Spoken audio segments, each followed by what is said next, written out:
Hey, this is the February video chat. Um, what?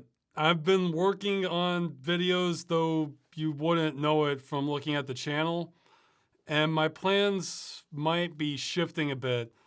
For this, there's some news that came out that makes me want to accelerate one of the videos I was planning to have out during this time period anyway.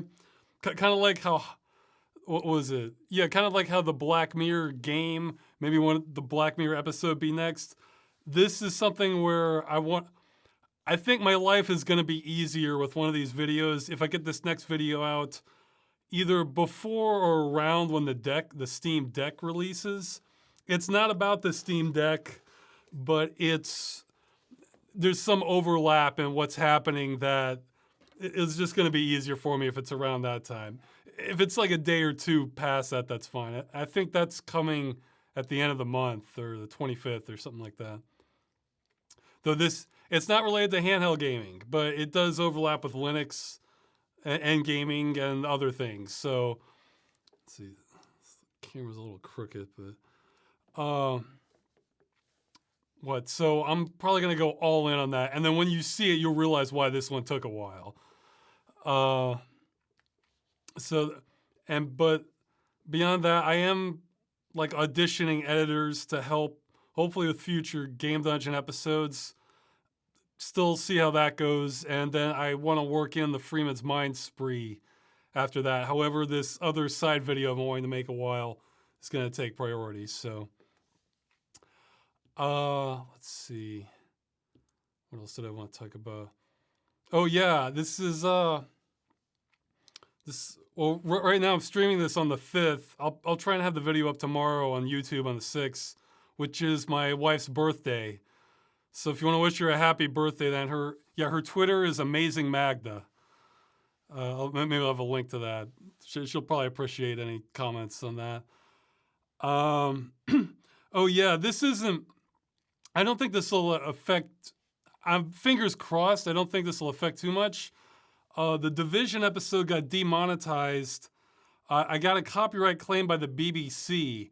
However, I double checked it. It is 100% a fair use case. And actually, under UK law, they have a similar provision. I think it's not called fair use. It's like fair something, like fair viewing. I forget the term. Anyway, I'm fighting it. That happened like I want to say 2 weeks ago. They have 30 days or something to respond. This isn't the first time they've come after me. They came after me for Potty Pigeon, and I checked. When they did that last time, I fought it, and then after a week, they doubled down on it. And I think like the next step after that is actual legal action, where they would sue me. But they backed down after I fought them double downing on it. So right now it hasn't entered that stage yet. We'll see. I'm imagining it's like what I'm imagining in my head is like just some intern going through the list and just clicking on like flag, flag, flag, and then like I might get a dispute, and they're like, sir, just they're not sure what to do.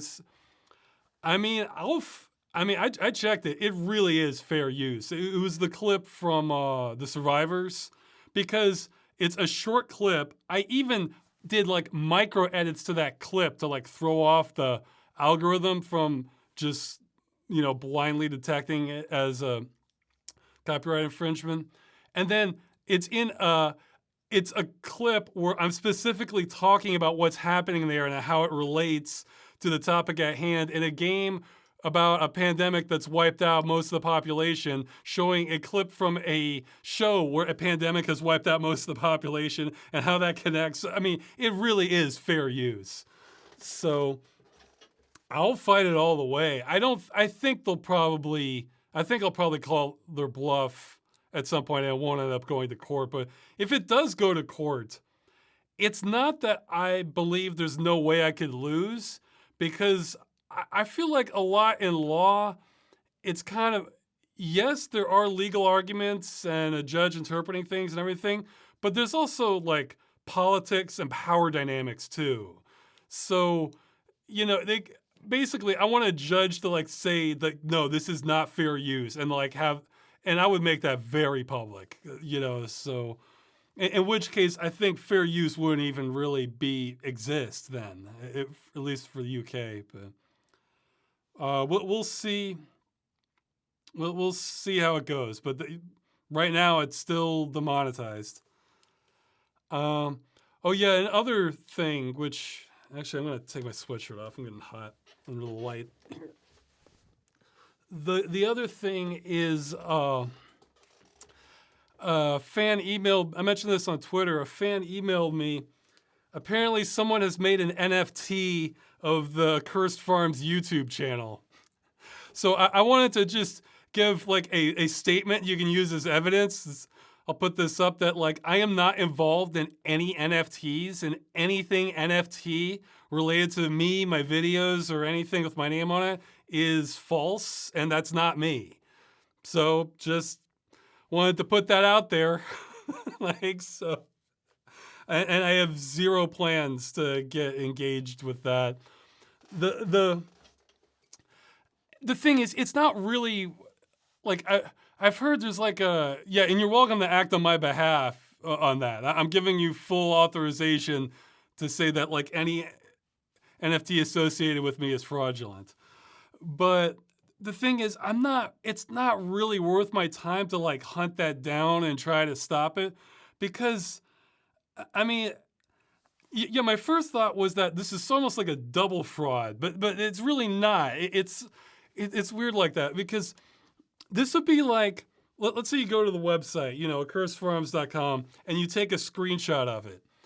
This would be like them proceeding to go and try to sell that screenshot, sell ownership rights of that screenshot. So these are rights you never had, but even then, it's just the screenshot that people can see, and they can save and download that if they want.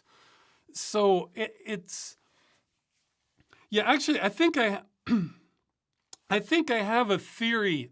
This is pure theory. I don't have any evidence of this. It's just sort of hearsay and what I've heard. I have a theory of NFTs that makes complete sense.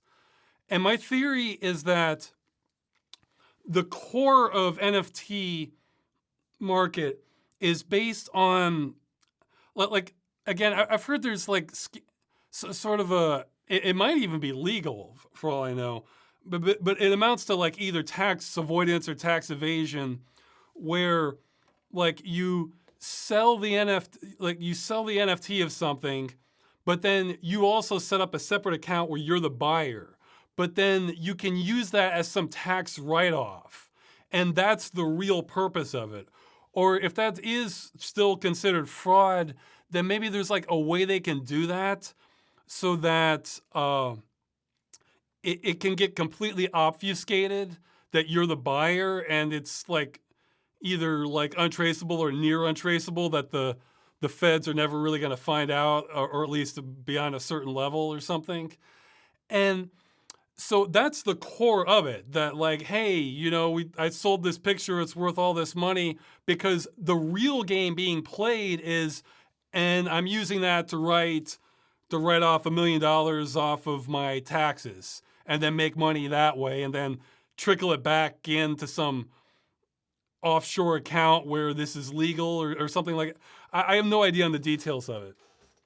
So that would explain like some of the companies getting interested in this, a lot of hype, because it's like, yeah, this is a way like wealthy people in particular can make a lot of money, or save a lot of money from tax, like a very sophisticated like tax avoidance or evasion scheme, or money laundering. That could be another use of it. Because I've heard people say like, yeah, crypto's traceable and everything. That's true for a lot of them. However, it can also get muddied to incredible extents also, where it might just be hell to try to trace it down. So what's happened, and then in the meantime, they're trying to like push this as a market that where if somebody buys something from it, well, great, they'll take the money from that too, but that's not what they're counting on. In fact, I've heard reports of people trying to do like pump and dump schemes where they get a bunch of NFTs, try to hype them up and sell them. And I've heard a lot of them have failed.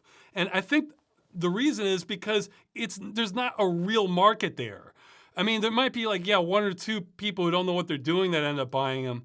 But basically, it seems like if you're buying an NFT and it's not part of some tax scheme or laundering, then like you're the sucker there. Like that wasn't supposed to happen. It would be like I had two images. The image I kept coming in my head. It'd be like buying, like you know how they built like those kind of fake houses for doing nuclear testing, like out in the desert just to see the effects of it. It would be like buying one of those houses. Like it's not a real house, you know. It's meant to be destroyed. So that makes sense. So all this hype, it's like it's win-win for the people doing it. But if they can make a legitimate market out of that, yeah, that's really profitable. But it just seems like it's built on quicksand because I just can't. Although I realize there is a real world analogy to NFTs, like the Steam trading card market. Like that always mystified me also, because like you can get, it's like it's just a picture and like you can sell it and it's online, but it's just a picture. You can save the picture. Like that just never computed to me. So I don't know how big the Steam card market is. It seems like the foundation of it is like it's you're working on the psychology of somebody who likes collecting things. And this is kind of preying on that, but they're not really getting anything out of it. Like, for example, one of my pet projects is I've been like saving a whole bunch of wallpapers I like in a folder. That's, you know, that if there were NFTs of all those wallpapers, there would still be no reason for me not to just save the picture. And like, I already have ownership of it as much as I care about. You know, the perfect image copy. And this is sort of like, NFTs are just sort of like a ledger saying that you have an ownership of it, can sell it. But if in the pictures, you can already access all of them anyway without having to spend anything. So, but if all you're running is a ledger, well, then that's what cryptocurrency already was. So it's just founded on nothing to me, I think. But however, if you can actually get if it's part of some complex tax scheme, well, then then there's at least logic to it for that person. So yeah, but I think the market's an illusion. And companies would love to make it happen because there's money if they can. Yeah, and I realize, again, I have no idea how big the trading card market is for Valve, on Steam. But I just did a quick search. I wasn't able to find that out, but I found out the most expensive cards, and they were around $2,000. So that strikes me as like the upper limit of the real market. But even then, that can be deceptive. There's probably a term for this. I don't know what the name is. Because just because you list something for $2,000 doesn't mean everyone will ever buy it. So that may not be the actual upper cap. The upper cap would be, like, what's the highest price somebody has reliably paid money for? Like, or maybe this has happened like more than once or something. And that would be the height of the actual market. So if the Steam trading cards only got up to $2,000, which may or may not even be real, then it seems like NFTs wouldn't be that much more than that, if organically. I mean, it still kind of amazes me this exists. Although, hey, if you want to hear something positive about NFTs, I fully support people getting involved with NFTs instead of doing ransomware. Like, if we're comparing, because I realize stuff like NFTs or like scalpers of video cards, that sort of thing, like these are things that just add like no value. However, this is sort of a manifestation of like what I've mentioned before is, what do you do when you don't have enough jobs to support people for people. Yeah, I'm muddling my words. What does the society do when there are more people who need to support themselves than there are jobs that can support them and that they're qualified for and that sort of thing? And I think we're seeing, I think stuff like NFTs, the scalpers of video cards, ransomware, things like that are all manifestations of what happens. It starts spilling over to the edges of other schemes to make money.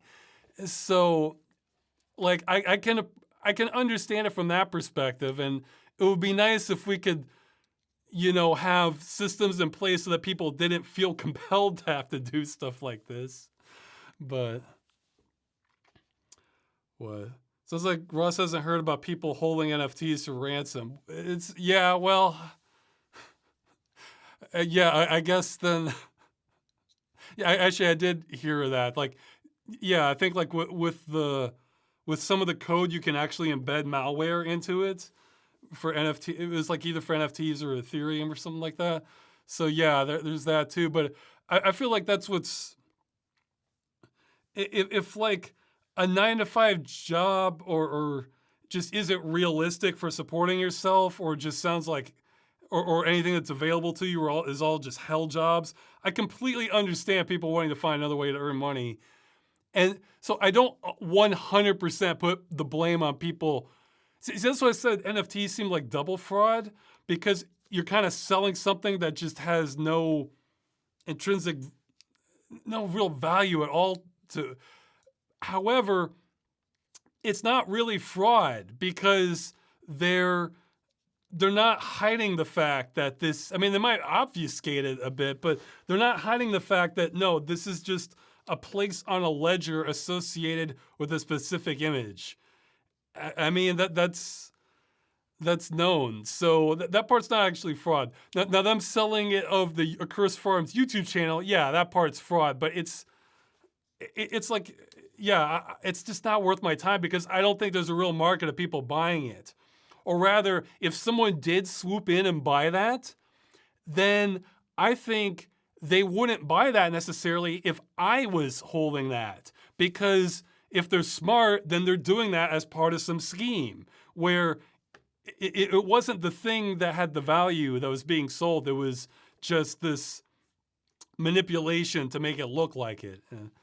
Okay, so enough about NFTs. That's come up enough. But I wasn't even planning on talking about it. It's just that someone made one of the YouTube channel, so I felt like I needed to address that. It's not me, so yeah, it's a sign we're in weird time. I mean, for what it's worth, Steam cards never made any sense to me either, or actually for me personally, achievements didn't also. However, I have seen some connect the dots where it actually ended up making sense. Like on Uplay, probably console platforms also, or some other places. Like you can sometimes get points from doing certain achievements in a game. Like if I'm playing a lot of it anyway, then I might do that. And and then those points stack up, and then if you were to buy another game on Uplay later, you can turn in the points for like 10% off or 20% off. So it's like, oh, okay. Then that at least at the end of the tunnel, if you were planning to buy another game anyway, that has some utility then, doing those achievements. I mean, it's not really worth doing it for that, but if you're playing the game and just, or going through it anyway, then sure, might as well take the points and use them as like a coupon, then that at least amounts to something, so. But yeah, I psychologically, things like achievements and like the trading cards, it just never made sense to me. So, and I see NFTs as like that on steroids. So. Okay, should get to the questions. And oops, this is one I should have prepared for but didn't, or forgot to. But maybe I can do it quick. They want to know the analytics of the YouTube channel regarding geography. So let's see if I can pull that up. I haven't looked at that in years. So, okay, I'm on YouTube. YouTube Studio. YouTube's easier to navigate than Twitch. I'll say that. Let's see. Let's see if it's under analytics. You'd think it would be. Okay, analytics, audience. Let's try that. Advanced mode. Okay, yeah, geography. Here we go. Okay. Wow, it's slower than I thought. Okay, United States is 52%. UK is 6.4. Canada 5. Germany 3.1. Australia 2.5. Russia 2.4. Sweden 1.6. Poland 1.5. Brazil 1.4. Okay, so these are, it's called kind of declining, and then I'll just go down in order. Finland, Netherlands, Argentina, Romania, Denmark, France, Norway, Ukraine, Turkey, Philippines, Czech Republic, Ireland, Spain, Hungary, Italy, Bulgaria, Serbia, and we're hovering around like 0.4% now. Austria, New Zealand, South Korea, Mexico, Lithuania, Portugal, Japan. So it sounds like it's sounding like the Animaniacs song now. It sounds like it's jumping all over the place. Israel, Belgium, Malaysia, Croatia, Chile, India, Indonesia, Switzerland, South Africa, Latvia, Vietnam, Slovakia, Estonia, Singapore. Yeah, now we're down to 0.1%. Iceland, Colombia, and Greece. Okay, so yeah, it's mostly USA. I think in the past it was like 70 or 80% USA. So it looks more worldly than I would have thought. So that's good, I guess. I mean, obviously English-speaking countries are going to prioritize things. So. Yeah, if you haven't heard the Animaniacs song, it's pretty impressive. I mean, it's a little outdated now since some of the countries changed their names. Maybe I'll make a note to link to that. Like, I'm not big on like musicals and singing. However, what the singer does in that, I consider almost like a stunt, like for the Animaniacs geography song. You know, where it's just like it's just flying. Yeah, he sings that as almost like exponentially accelerating pace. Like it's getting like faster and faster towards the end. And, okay, so let's see. Next question. Did you know about an event in the division because of bug and multiplayer? Only one player at a time could talk to an NPC, which led to people forming orderly queues inside the game. Yeah, somebody emailed me about that. I didn't know until after I made the video.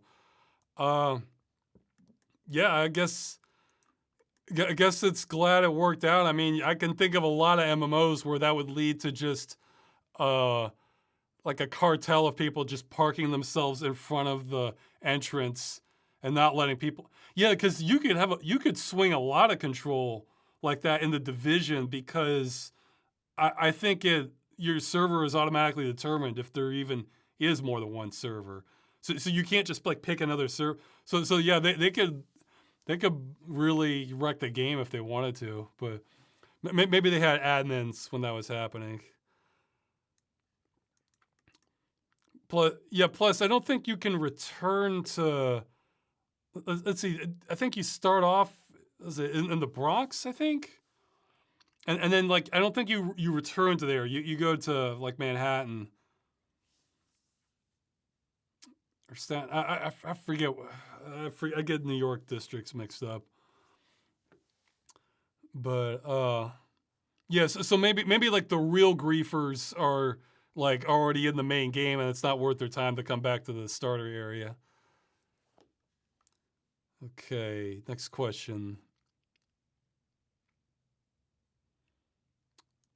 Okay, they're asking what a typical day looks like for me schedule-wise. Is there a routine you try and stick to?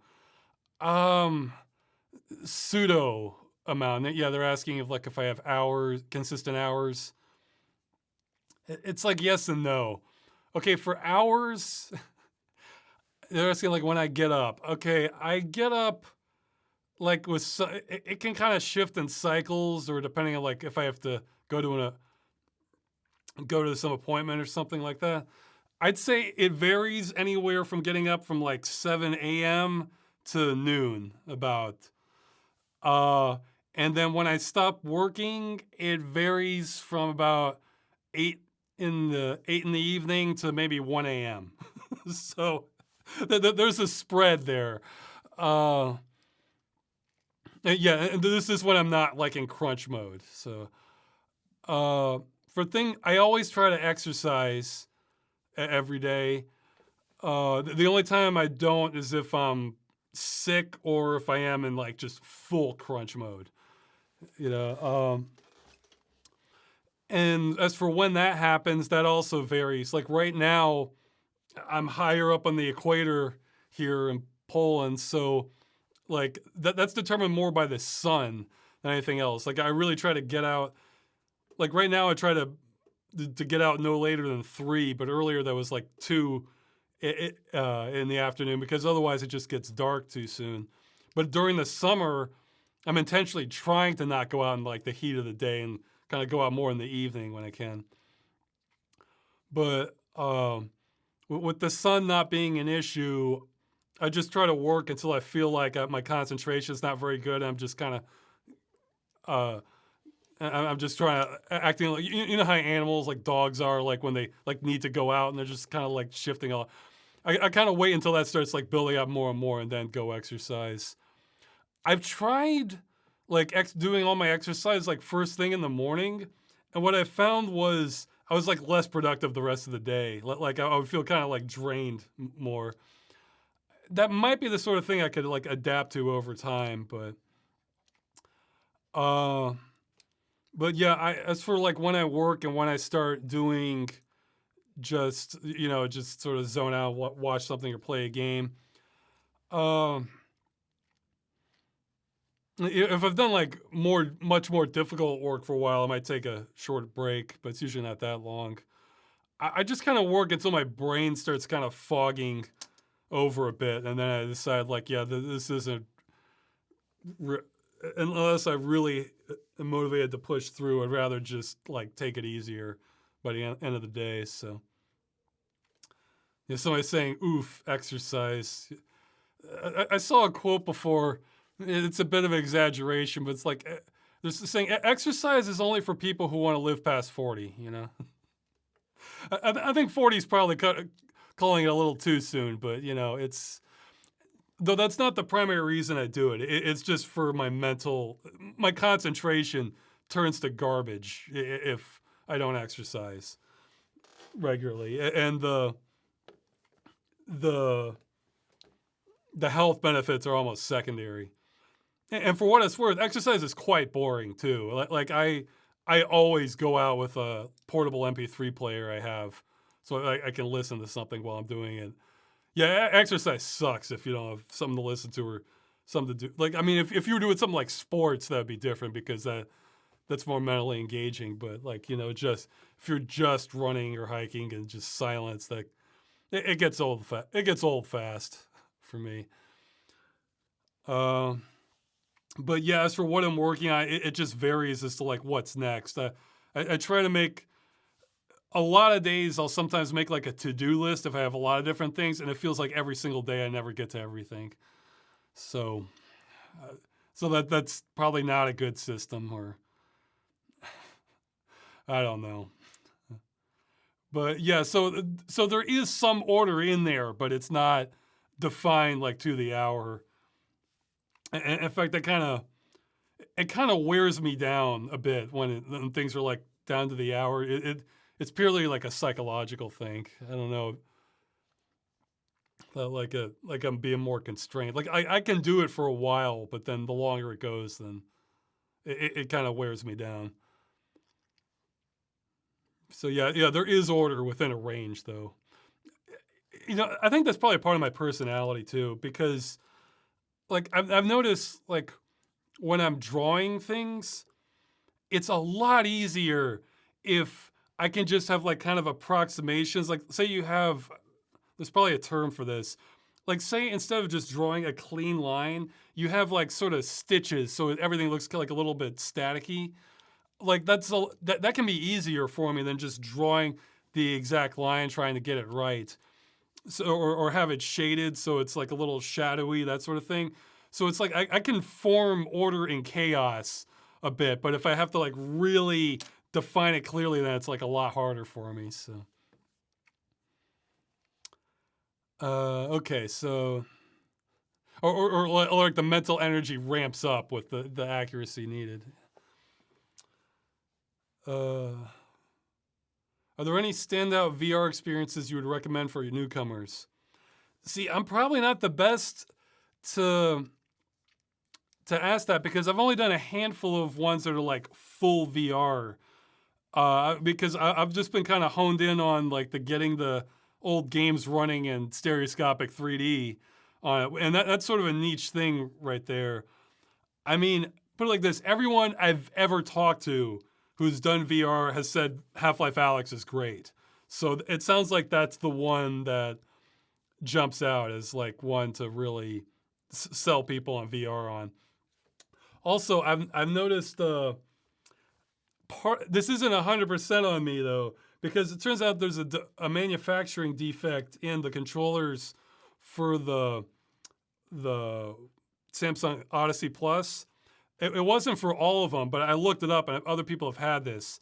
The little trackpad here, if you press like anywhere in the down hemisphere of it, like the down part, there's a very high chance, I want to say 80% or more, it'll completely turn off the controller for a few seconds and it vibrates and then it comes back on. So it's like you lose all control if you accidentally hit that. So that makes mapping the controls like kind of more of a chore. But I tried the VR mod for GZ Doom, and you can run like any Doom engine game on that, or mods that work in GZ Doom. That was pretty neat. I'm sure there's better examples because you do see that they're flat sprites, but it's far more immersive than I would have thought.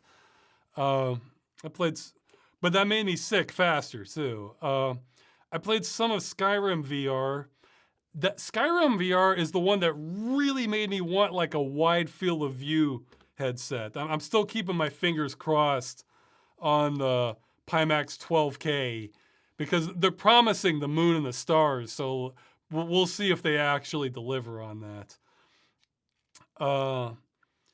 What are some other ones? So I'm saying Half-Life Alyx is best with Index, though. Well, maybe. I mean, well, yeah, I guess you have the. See, I've noticed that also. Even among VR, somebody was emailing me about that.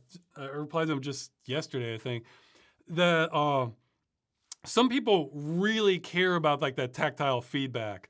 Like they want to feel like they're like loading a clip into a gun or magazine into a gun, and or like the pick up objects and throw them and that sort of thing.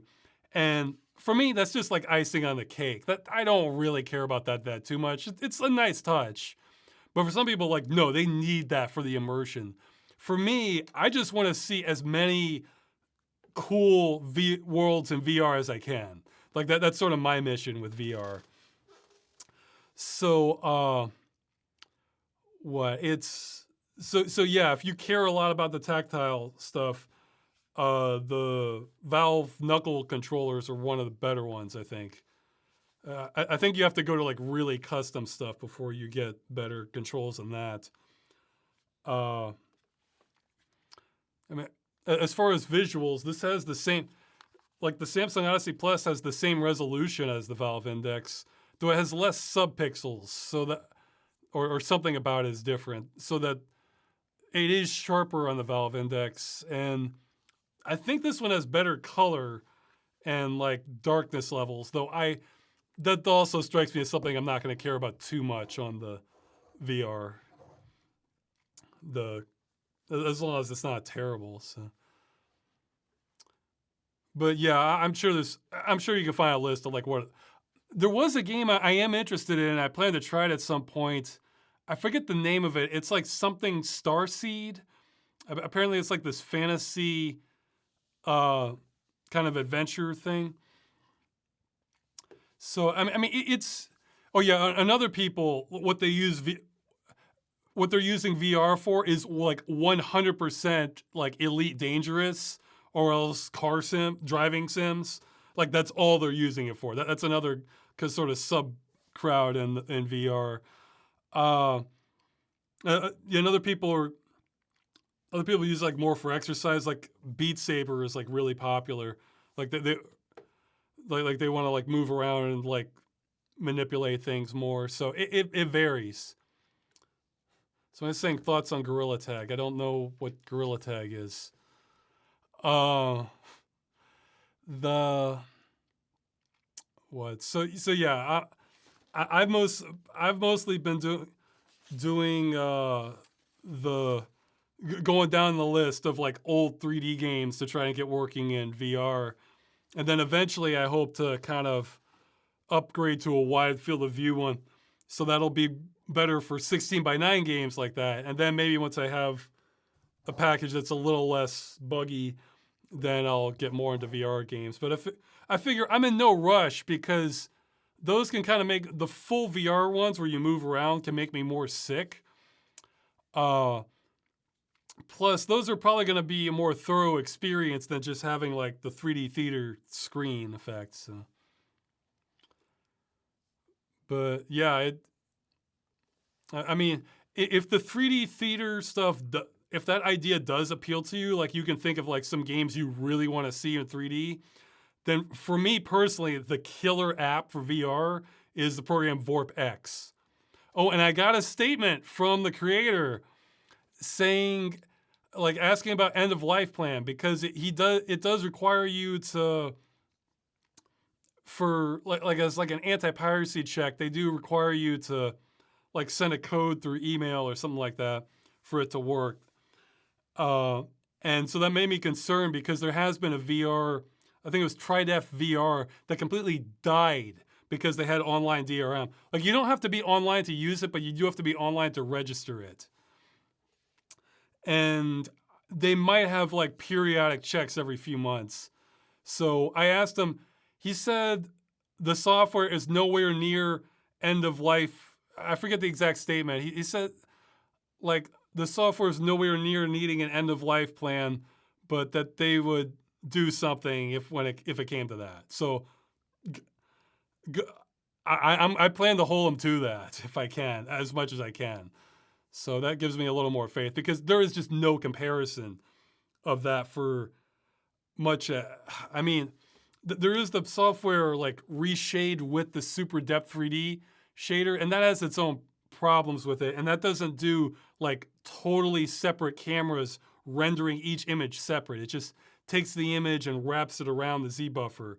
So that's better than nothing. And that still can be pretty, I'll take that too. But VorpX is the only software I know of that can render like full stereoscopic. In other words, it's like a separate camera for each eye of games that weren't designed for VR. There is like, I don't know if it's meant for VR specifically. I think there is like the Helix mod thing, but that's like riding off of NVIDIA's old 3D Vision, which they've dropped support for, and that doesn't even work on like really modern cards. I think that software's just like dead man walking, unfortunately. So yeah, if someone's saying Alter dies tomorrow, we will be screwed. Yeah, I really would like to have. I really wish Valve would just come in and buy it. Like, it's not because they could throw more resources at it, and they can maybe guarantee like a longer longevity to it. Because like some of the most fantastic experiences I've had have been like seeing these games in actual 3D. So I hate having this be such a. It would give me a sense of security knowing that like I'll be able to have that option like 10, 20 years from now, you know. At least this is an individual developer, and he gave a statement along those lines that it sounds like there's a decent chance it will an option to have stereoscopic in games will be around, but man, it's more precarious than I'd like it to be.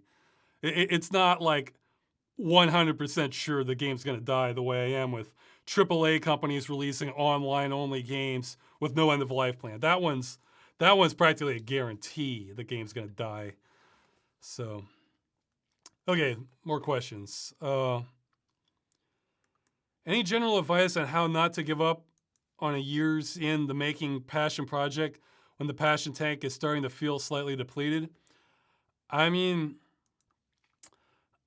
it for I mean, I guess you could kind of maybe try taking a break for a while, but I guess I don't know if this is really advice, but the one thing about this I can really relate to is the very first episode of Civil Protection. You know, I had to learn how to use the source software development kit and how to animate the characters and like mapping and Hammer and animation like and Hammer and Face Poser. And weeks into, I think that one took me about a month for the whole process. Then, and I remember, I want to say like 2 to 3 weeks into it, I was really close to just like giving up on this, thinking like, this is so incredibly inefficient and it's just taking forever. And like, I just like, is it worth it? And what I decided when I did that was it would be more painful for me to stop and have just thrown away all this time on it and to just have nothing to show for it than it would be to just follow it through and finish it. And so that's what it came down to. Like I remember thinking that in my head that like it would be more painful for me to just drop it and leave it than to not finish it. So it's like there was no good at the time in my mind there was no good option, but that one finishing it was like the less painful option for me. So I guess look at your passion project and see how you feel about that. I mean, if you put in years for it, maybe you can scale down your aspirations somewhat if there's still like a long ways to go. But Ross does not care for the sunken cost fallacy. Well, it worked out. Yeah. Well, the sunken cost. Well, no, it's not a fallacy because that I would have carried around that regret. uh, Sunken cost fallacy is a little different because that's like if you have like a car and then that's like failing and then you put money into it, but then there's another thing that's failing and you put more money into it and then now you're at the point where it would have been cheaper to just buy a quality used car. So you think, well, I better see it through. Well, no, because you may not have the same kind of personal attachment to that you would. Whereas like this is like a creative work that I was making. So I'm glad I decided to go through with Civil Protection because that very tangibly changed the course of my life following through on that. So you can, but but I guess to give a, well, this wasn't on the same level of passion for me, but it was more like I had to know. With Gorilla Gong, I feel like that one didn't really pan out the way I was kind of hoping for, but it's like I sort of have that thought. It's like, well, now I know. You know, it's yeah. Sunken cost fallacy is a little different because if you're carrying around a personal regret, then uh, then that's part of the cost, you know, psychologically. Whereas if it's just like, well, I put this money into it, I shouldn't have done that. I'll stop now, get out while I can.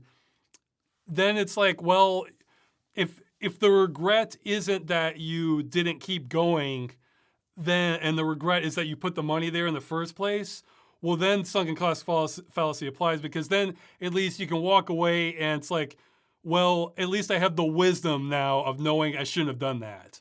Even if I wish I hadn't done it at all in the first place, then you're getting some out of it. But if you're genuinely regretting not having done it, then when you walked away, then maybe you should have kept going, And I say this as something that's not going to like bankrupt you and put you out on the street, because then you have other considerations, Uh, and I especially would apply this mentality to gambling because then that's directly where sunken cost fallacy apply. I'm talking about like projects of yours that you're engaged in.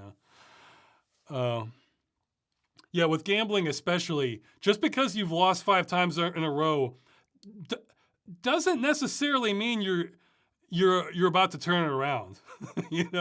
It's uh, let's see. How hard is it to put a script together for Game Dungeon? Are you someone who can easily convey his thoughts in a written form, or do you tend to need more than one rewrite in order to get everything right? Do you ever do rewrites halfway through an episode? Yeah, I've done rewrites like 90% or more of the way through an episode. Uh, I definitely can just thought. Well, that's the sign it's a good episode for Game Dungeon is if it's giving me lots of thoughts. Um, I can definitely get that out. That's probably the trickier part for me is arranging them in a way that isn't just complete chaos. So, so it has some. So I'll have like a thought chunk here, thought chunk here, thought chunk here, and then I figure out how to put together, and then as people who listen or watch this know, are probably well aware, I can sometimes have a bad habit of repeating myself. So then I realize, oh wait, I'm repeating myself. I need to cut that out. What am I doing? Okay, now that I cut that out here, I need to change these sentences a little bit because now it'd just be too awkward to have it go from here to here, that sort of thing. For the movie, it's different. Like there's a lot more involved with the movie because you have to think about characters and how it relates to each other and like, okay, well, is like, do we have enough of a thread of the plot going through this and that sort of thing? Or so there's a lot more thought involved. Whereas Game Dungeon is more just like, where does my mind take me when I'm looking at it? Okay, so yeah, I'll keep going. But yeah, it's some of both. But I'm not sure there's one Game Dungeon I didn't make some modifications to the script after it was written, but it's not like it's usually not like a massive rewrite. Uh, but yeah, it can depend. But yeah, if it's a game, if it was a game that I'm just having, I can't think of much to say about it, then I probably wouldn't even start making a Game Dungeon about it in the first place. So. Mentioned one of my first impressions of Poland was that the food spoils really fast in comparison to back home. Usually, this is an indication of fresh goods. How does this make you feel about American nutrition and such? In the eyes of a European citizen, USA has always been known for having their huge amounts of sugar in basically everything. Well, I think that's kind of two separate things as to how fast the food spoils and like adding sugar to everything. I mean, yeah, it probably is healthier and tastes better not having as many preservatives. However, like let's say you live out in the middle of nowhere, maybe that is maybe having more preservatives, assuming they're not harmful in the long term. Which again, I never know with this stuff. Uh, maybe that is worth it if you're like, because that means you don't have to go into the grocery so often. You could go in once a week or if some people once a month or longer. Uh, so that I mean, preserved food can have its place, but I mean, going if it's nearby, and it is more of a hassle, kind of eats into your time going to the grocery. But I mean, it is nice having fresher food, eating it. I mean, it's a double-edged sword though, because if you forget, it spoils fast. There too, and then sometimes they're selling it spoiled in the grocery. That's always fun. Here, yeah, look, the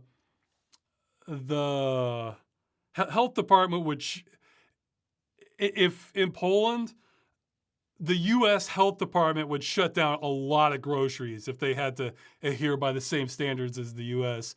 Like, I think the U.S. goes a little too far in one direction. Like, I've heard that they can like throw out a lot of produce that doesn't look nice, like if it's kind of mutated and it's like a little warped. And I think that's ridiculous, and Poland doesn't do that. But you can see the genetic variety a lot more in things where you know, the apples or potatoes or onions, they can be more lumpy or have weird, odd shapes, that sort of thing. That doesn't mean they're not good. It just means they had a mutation about as for the shape or had different genes in play. But at the same time, if the food's spoiling, you shouldn't be putting it out there. And I think maybe in USA they make, on average, more efforts in groceries to keep the produce fresh, that sort of thing. Whereas a lot of grocery stores in Poland, they just set it out there, even if it's like the middle of summer, and they'll just let it rot sometimes. I've seen it happen. So it's a bit of a mix. And as for adding sugar to everything, that is absolutely true of the USA.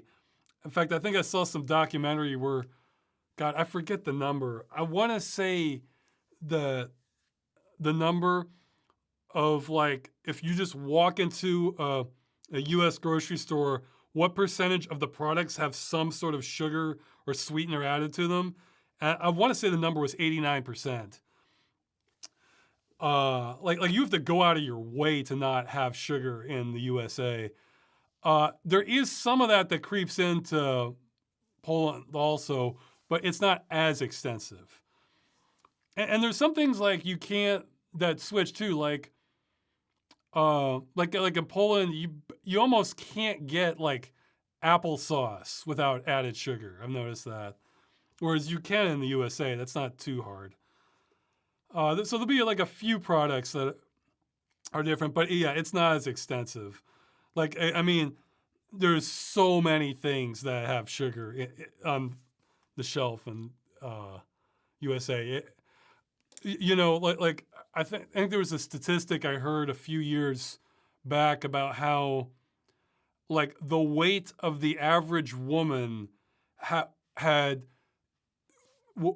hit the level of the average man from the 60s.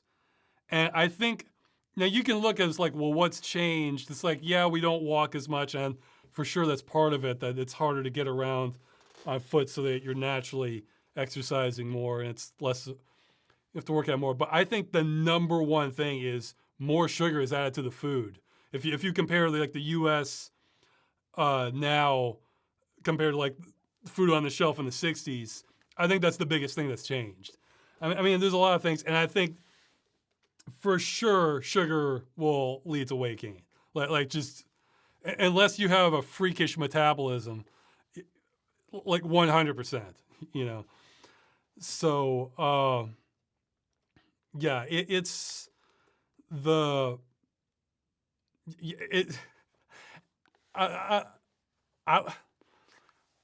I would be fine with like having things with like regulations getting a little more in your face about like, because I mean, from my perspective, it's like if I want sugar, I'm gonna like go to the good stuff. Like I want chocolate chip cookies or muffins or cake. Like let's not beat around the bush. Let's just cut to the chase here. If I'm having, what I don't want is like this slow drip of sugar, like added into like a sauce or crackers or vegetables like peas and corn or carrots. I don't want it, because it's like, yeah, it might taste slightly better at the quantities, but like, come on, if I'm gonna have sugar, let's make it count. And it makes it a lot harder to like get off it then. And if you've been on that, then like just normal food tastes bad because your taste buds have acclimated to like the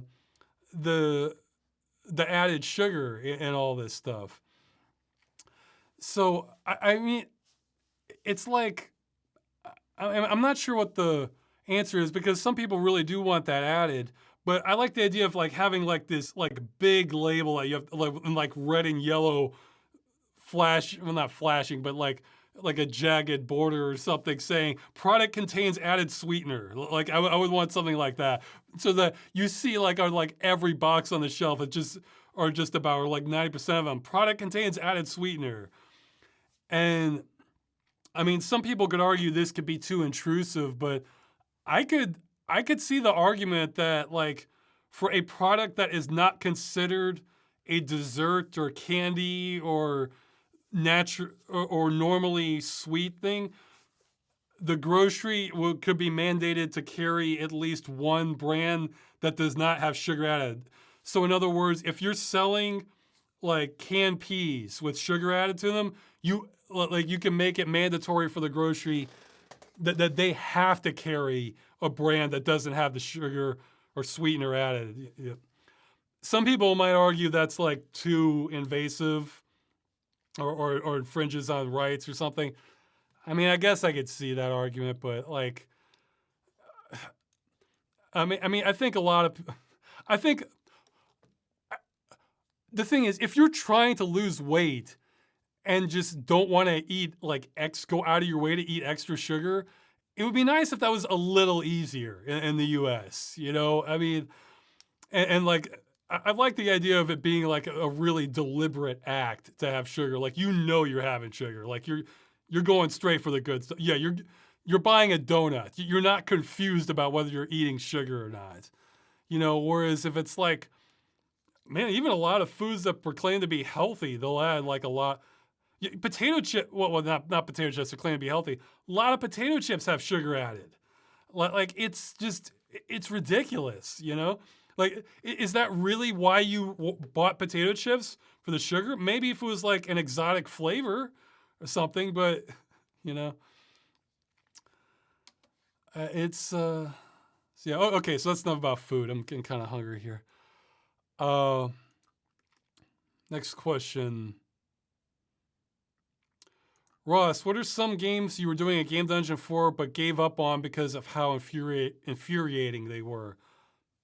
None, I think. I mean, I have to.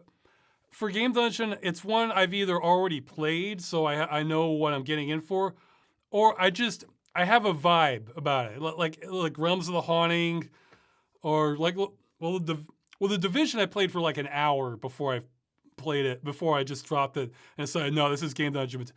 Realms of the Haunting, I went in blind. That was a risk. Or the latest Halloween episodes, I had played some of Martian Gothic, but I hadn't played Terror Tracks. I hadn't played Gothos. It's just, it just gave me the vibe. Like I saw like I saw the beginning of it. I'm just thinking, I think this might work. So, but yeah, none. I mean, if I'm going in and making a game dungeon, I'm pretty committed. Did you pick up any hobbies or habits over the last few years? What do you do when you're not working, gaming, or watching films?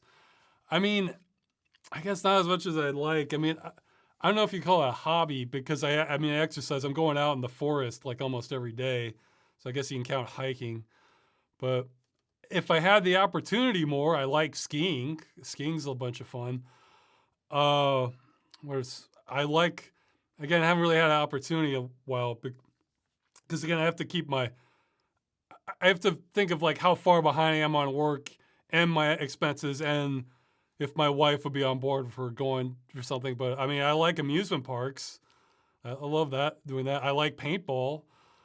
But hobbies I picked up the last few years, I guess not many. I mean, I think I mentioned before, eventually I want to get a music keyboard and just kind of learn how to play a few tracks or songs. Well, I was doing it for a while before the pandemic. I met a couple people I was playing some of Magic the Gathering with as just a social thing. I got like I bought like a super cheap pack that it was like, the things like 90% commons or uncommons, because like I didn't really care if I was gonna win. Yeah, because if you're playing to win, you're going to spend a lot of money on Magic the Gathering. But if you just want to play to just have fun with friends, that's a very cheap game to play. You just go on eBay or something like that, and they'll sell you like these 1,000 card packs for like $10 or less or something, and it has everything you need. With like creatures, spells, lands.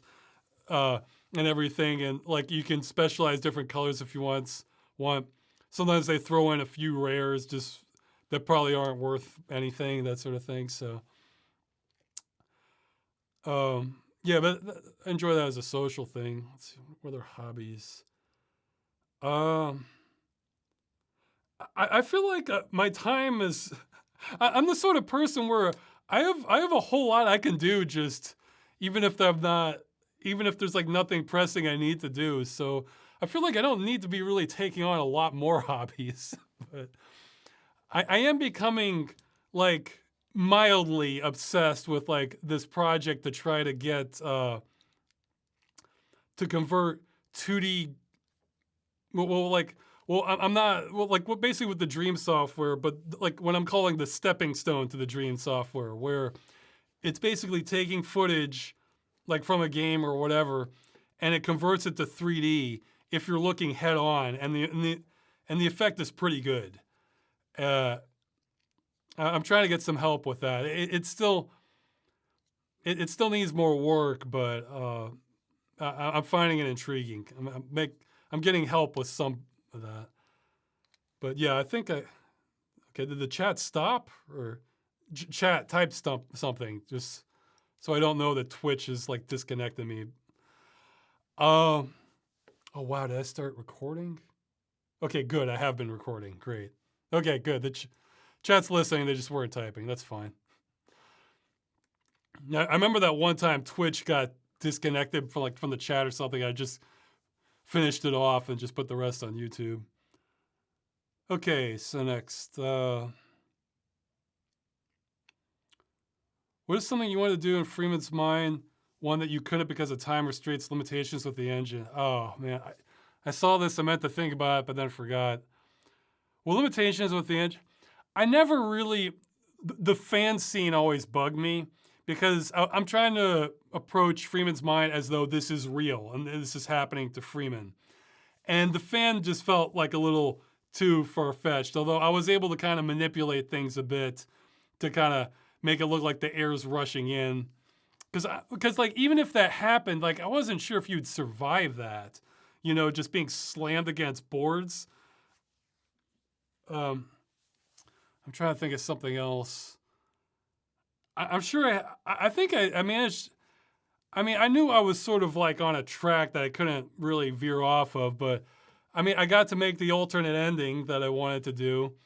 And then just by sheer luck, someone told me about that mod with the G-Man.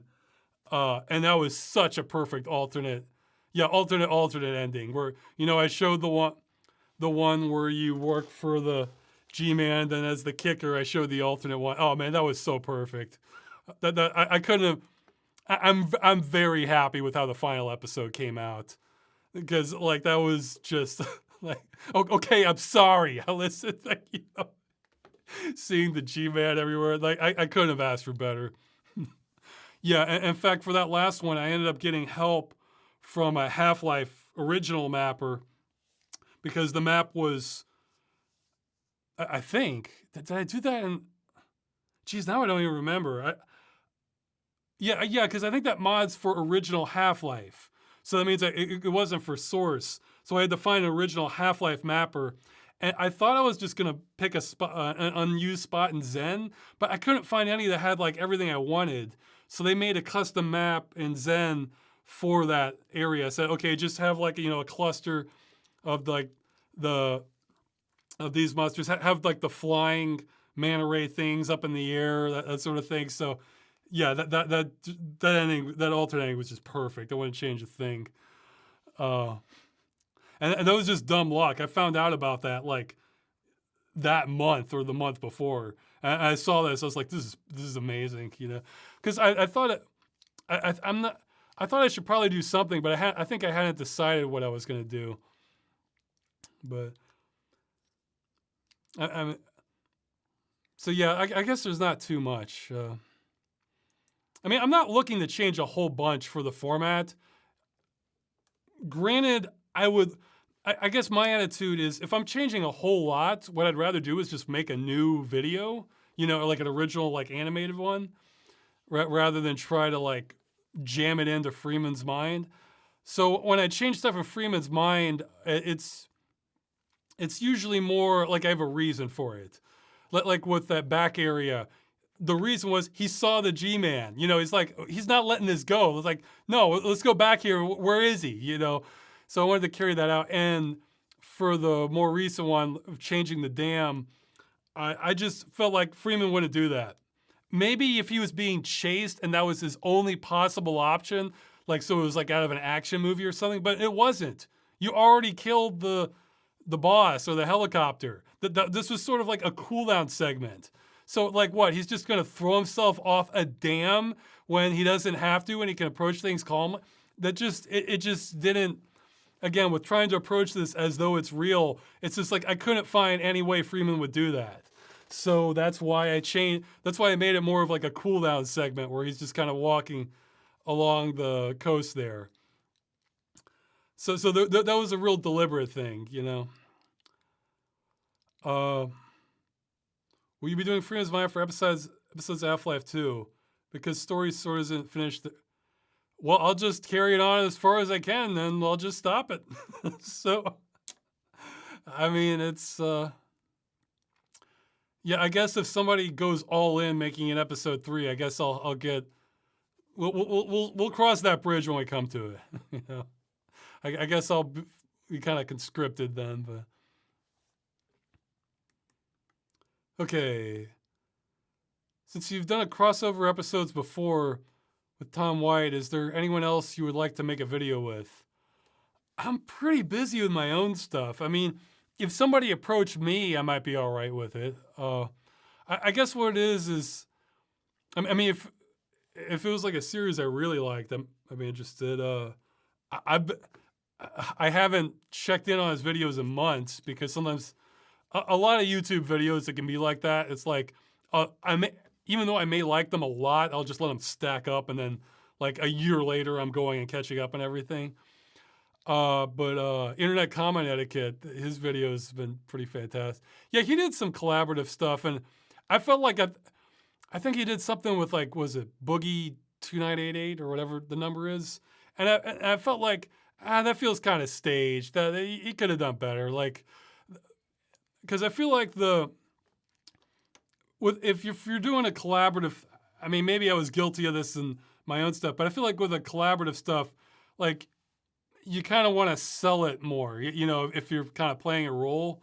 So like I would like try to make it look less staged the best I can. So, but well, I mean, there's I've been impressed by the Angry Video Nerd videos, though he's kind of going into weird places. Like, yeah, like I heard he like doesn't write the episodes anymore.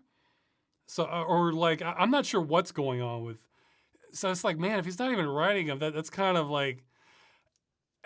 Then the thing is, the quality varies a lot on his. So I mean, it fluctuates because some episodes are fantastic and others it's just like this is what happens when you have to make a video on a deadline just to make it for its own sake. You know what? I try not to have videos like that.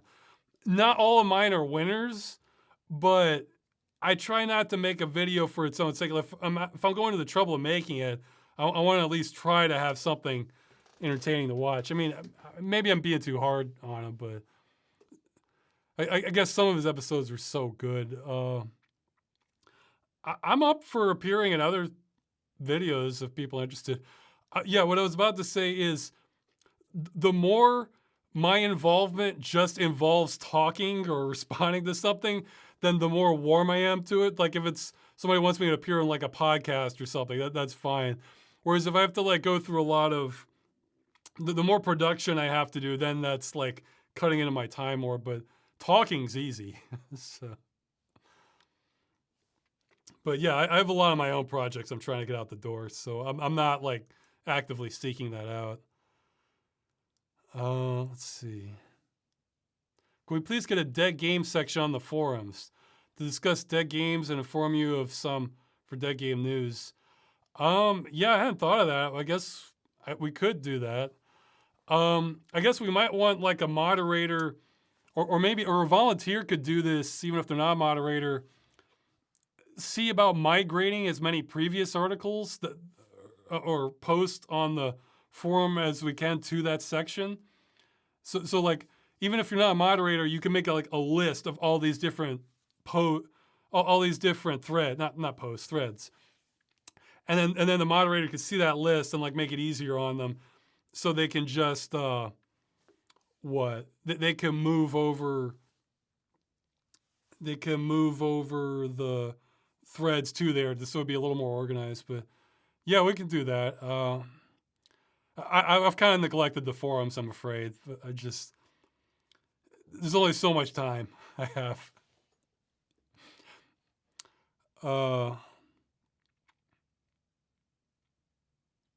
Did you ever compile a list of the best names you've seen from multiplayer games? No, I haven't updated. And the thing is, I've seen some, and then I forgot about it.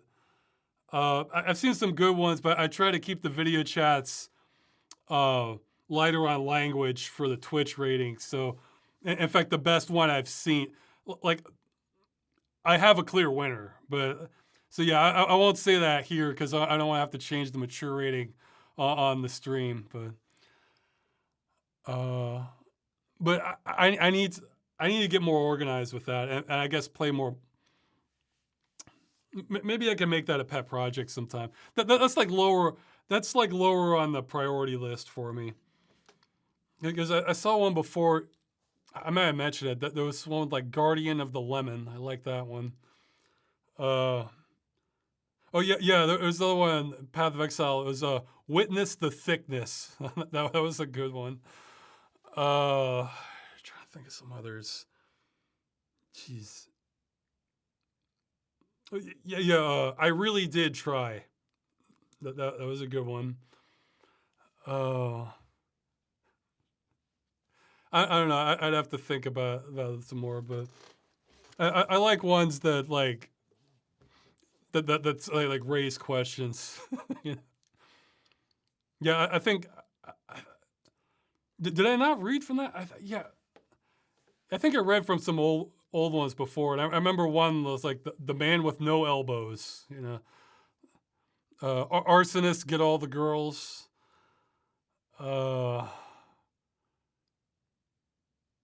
Trying to think.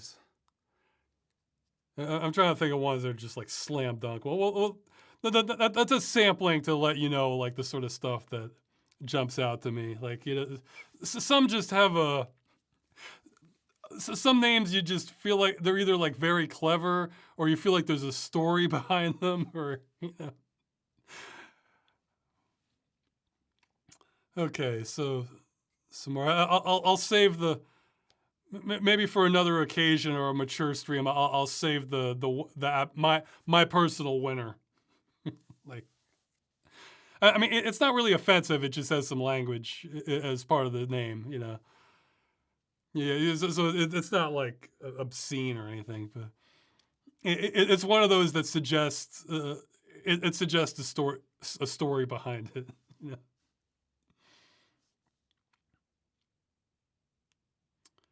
Okay, but yeah. Sorry, let me get to more of the other questions, and I'll take chat questions after that. Let's see. Okay, this is a good excuse to start skipping questions because somebody's asking something I answered in the last stream, I'm pretty sure. They're asking about arcades. So, how do you explain to short-sighted people that long-term benefits are better than short-term benefits? Well, I had to think about this one. For some people, it may not be possible, but I guess like the answer I came up with is if they can have repeated exposure to what the long-term benefits look like. So because I think the people who, I think that's stomach's growling. I don't know if the mic caught that. I think the people who think like that, they're probably more focused on like the here and now. And so if they can actually kind of see tangible effects of this, then that can kind of seep into their consciousness to make them start thinking differently about it. And maybe there's some, I mean, it depends on like what their priorities and goals are. Maybe for them personally, the long-term benefits aren't better than short-term benefits. Um, like if or maybe they're doubtful of the long-term benefits will actually materialize. Like one of the things I have no idea how it's going to turn out. Like if you look at things like retirement funds or Social Security, well, by the time I would be old enough to retire, who knows what's going to be going on with financially. I mean, yeah, maybe like assuming the system is together enough to still deliver, well, with inflation, maybe that just doesn't mean much anymore. That, and I shouldn't count on that. Or, hey, a lot of people or people who were trying to retire in 2007, 2008, I bet they're not, I bet they were so the like the longer term benefits or sometimes the goals change, like saving money that used to be like a long term thing that you're supposed to do because it works out in the future, but then inflation and outstrip the pace of outstrip the interest from savings accounts. So if you just keep money in a savings account, excuse me, then you're slowly losing it because it's being devalued slowly, even if you're getting interest of it. Um, or yeah, to think of a gaming example, it's like in the Secret World. I wasn't sold that the Dragon faction that they were seeing like the entire big picture. It's like I'm sure they're seeing part of it, but I don't know. I mean, if Cthulhu's in the mix, like what are we really doing here? Shouldn't it kind of be all hands on deck? Like so I wasn't convinced that their long-term benefits were really that they were necessarily seeing everything. Or but other things are just tried and true, and you have to, well, mentioned earlier, like exercise. See, it's like the see the person, like if a person like wants to get ripped or something, well, if that's their goal, then it's just a no-brainer. They just have to like do like weights or exercise and training and that sort of thing but maybe it's somebody who they don't really care if they're ripped or not. Well, then you gotta see, well, how much of these long-term benefits do they actually care about from exercise? See, for me, the number one thing is just like being able, like my mental health, I guess, like just being able to like think clearly. That's the number one benefit of me for exercise. I mean, yeah, it'd be nice to have like the other benefits too, like kind of build up muscle mass and sort of thing and help my long-term health, but that's like secondary for me. So if another person just doesn't care and like it's like, yeah, whatever, I'm going back to playing Counter-Strike or something, then maybe it's not worth it for them. I mean, however, if they were exposed to people having like health conditions all the time that resulted from not having enough exercise, that might get them thinking a little differently. Or they can, I was thinking of like the Counter-Strike example. There was that old series with FPS Doug where he's going out for a jog and he's carrying a knife. It's like, why are you carrying a knife? It's like everybody knows you run faster with the knife, like so. Well, actually, for gamers, there's a real concrete reason. A lot of professional esports people exercise regularly because I think they've proven that like the neurons in your brain actually function better, or you can hit your absolute peak. Like I remember, uh, there was an old College Humor video where the staff was going up against this professional StarCraft player, and like yeah, he exercised regularly, like and it was for his to keep his mental acuity. Like apparently, like your brain forms more neural pathways than if you just sit down and play video games all the time. So yeah, if you really want to like max out your game competitively, you probably should be exercising regularly. That doesn't mean you need to be running marathons, but you should be doing something to. Sorry. So yeah, I guess just for those types of people, just let them really that seeing is believing, I guess. So they would they would really need to see the benefits and care about them more than the short term. So Some people you might not reach. It just depends. And for somebody like me, I have to be convinced of that the long term is going to play out how it would. Stuff like exercise is incredibly well documented. Stuff like financial safety in the future. Yeah, things can change. Let's see. Do you have any advice on what to do when feeling overwhelmed with work? I mean, it varies a lot. I mentioned exercise again can help with stress level, but I mean, it depends on the type of the work and the situation. I will say this: for the hell jobs I've had in the past, one of the things that got me through them was for most of them was that I knew this was temporary, and then at some point I'm gonna either go back to school or apply for a different job or something like that. And I almost felt like a double agent almost when I know I was gonna be leaving in a month or so, because I can deal with a lot more crap if I know it's temporary. It's when you feel like you're trapped in there forever, that's when it really starts getting to you, or getting to me anyway, on like an existential level and weighs you down. So if you know you're going through hell for your job, but you know this is temporary and you can envision a light at the end of the tunnel there, that makes an incredible difference, in my opinion. But if it's something that you're just stuck, if it's just the job itself isn't what's traumatizing you, and it's just that you're just overwhelmed by work for that period, then actually again, exercise is helpful. Again, cutting out sugar actually can help, though. That I think I did that for the Halloween episodes. I realized that at one point I was freaking out that I wasn't going to be able to get everything done in time, but I knew my concentration was better off sugar. So, and then you can do the thing I've done when I've been real overwhelmed, just from a psychological standpoint. Like if you're too busy to be doing all this stuff that you would like to do to relax,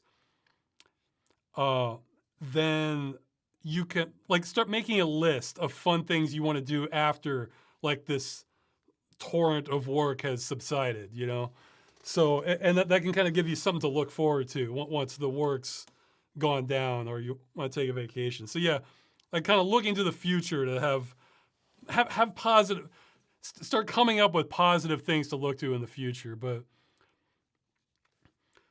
yeah, for the present, that's why I do mention stuff like exercise, because that can be very efficient. Even 20 minutes of aerobic stuff, or just going upstairs or jogging or something, that can be very efficient for helping your mood.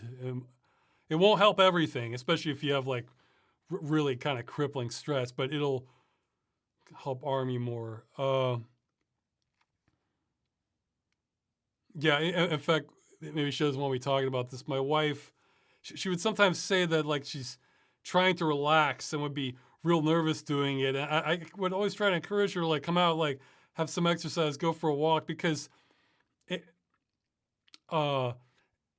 trying to relax when you have again, it depends on the stressors. If you have something that is gonna make you homeless or go to prison or something, yeah, that's stress that it's never really gonna leave your mind until you've resolved the situation, But if it's something that is lower level, and you're just trying to relax just for its own sake, but there's nothing that you're particularly super worried about, I always found that a little funny, because it's if you're physically exhausted, like you did a major workout, you don't really need to try to relax too hard. You're just you'll just sit down, just completely slumped out, and just not want to move. And you know what? That helps relax you. And it's helped her too, when she's had a lot of exercise. She doesn't have to try so hard to relax. Okay, so yeah, this isn't a fitness podcast. Let's keep going on with more questions. Okay, obligatory question about what have you have watched, played, listened to so far this year. Yeah, I made a list. This is this month and last month, so it's longer. Okay, well, right now for reading, right now I'm reading a book called Walk Away. I don't know if it has some interesting ideas. I don't know if I'd really recommend it. There's parts I just skip through, chunks.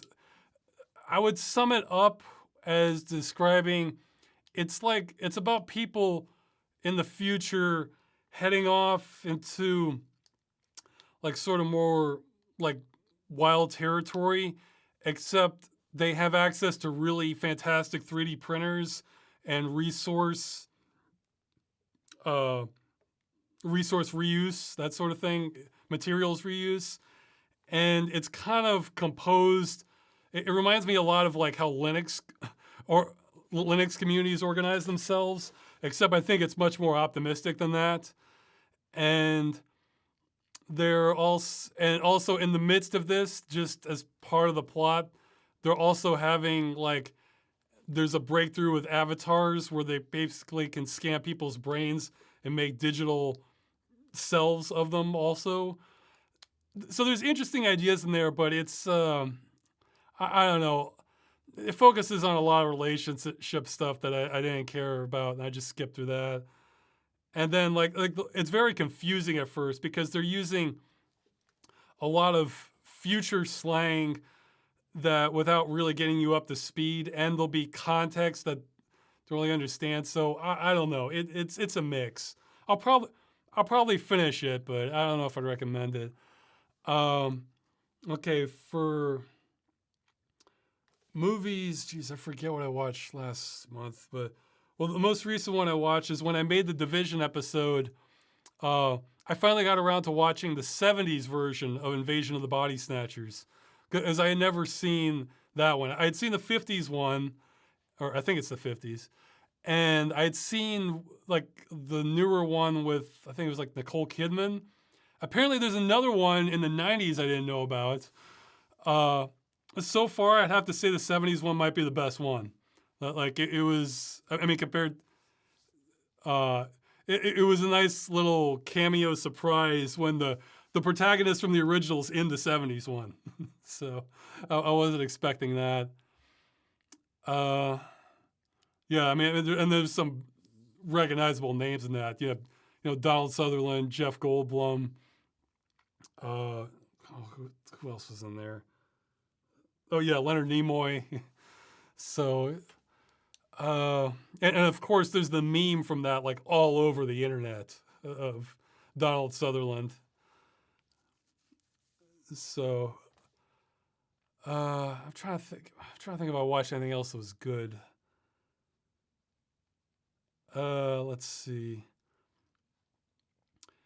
Yeah.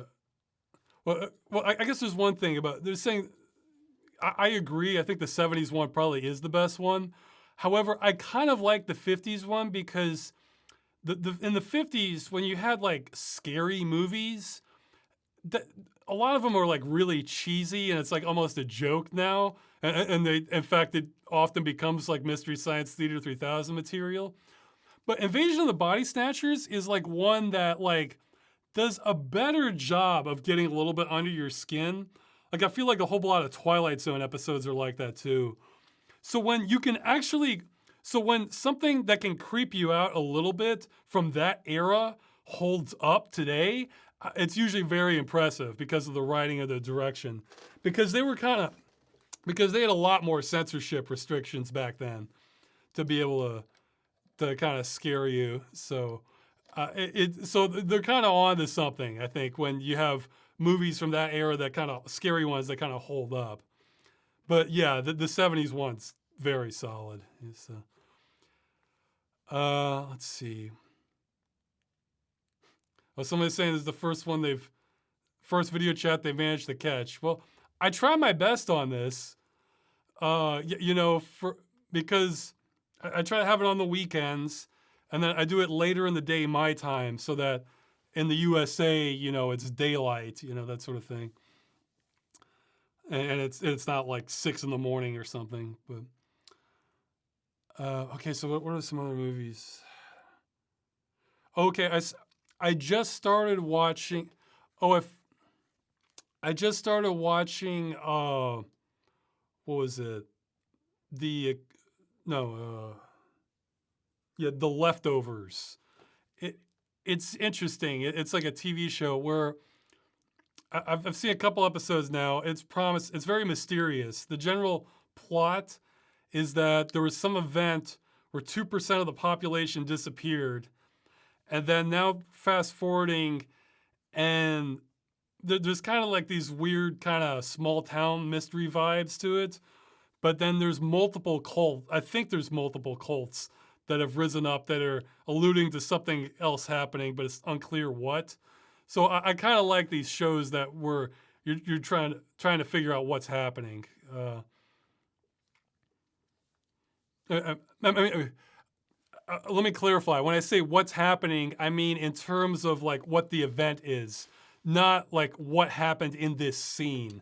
Like, so there's a difference between what's happening like a big mystery versus what's happening like David Lynch style, where it's like, oh, okay, so this person stood up and started screaming, and now we've cut to black and white, and like, so it's not like that. It's more like what's going on. So there's normal characters you can relate to, that sort of thing. Um, yes. So I've just started that. It's promising so far. Uh, for games, okay, I think this was like the month before. So this might have been like in December. I played, geez, might have been even earlier in November. I played Defense Grid: The Awakening. That was one of the free games on Epic. I I liked it. The gameplay is good. It's one of those where the aesthetics didn't do much for me, and it actually has a story, which I wasn't really expecting for a tower defense game. It's okay, nothing special, but the gameplay is solid, and I enjoyed it. I finished The Division as much as I can anyway. The incur what was it? Yeah, I think it's the incursions. Those are really hard. I got a ways into one of them. I think it was like Dragon's Nest, where you go through this alley and then you're in like this rooftop area, and then you go down to a basement, and then after going through this long onslaught, I discover I couldn't figure out how to get past it, so I finally quit. And then I found out later it's actually impossible to do that solo. So it's like you could have mentioned that like on the mission description, like I mean, and I haven't learned much more than what I saw in the. I'm still trying to stick to the story. Okay, so for the story challenge, I've found all the journal entries. I've gone through all the quests except for the incursion ones, and what the I've listened to most of the broadcast. I may not have gotten 100% of listening to all the broadcasts. I mean, that's where I found out it was about 95% of the population for New York. Well, actually, no, what he says is 95% infected. So we don't know the recovery rate. Uh, and it's safe to say 5% are immune. So it's at least 5%. And we don't know how it extends to like the outside world.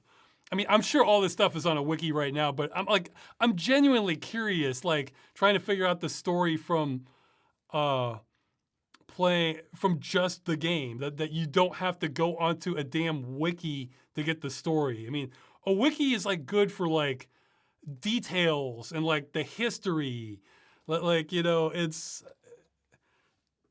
Uh, oh, and they finally did confirm. I was way late. It is Joint Task Force for JTF. That they finally mentioned that in the game. Let's see. I'm trying. Yeah, they're not a lot more details. Like, I mean, it mostly kind of gets more video gaming where they just have like, okay, here's a faction, here's why you fight them with the Rikers and the was it? Oh, what's their damn? I keep wanting to say something else, but yeah, Last Man Battalion. I think that was it. Um, but that part was, although the last man, the Rikers are like very clearly just like, okay, these guys, you should clearly just put them down because they're like rioting prisoners, you know, and ones that decide to form gangs. And like, okay, so we have a really solid case. These are the bad guys.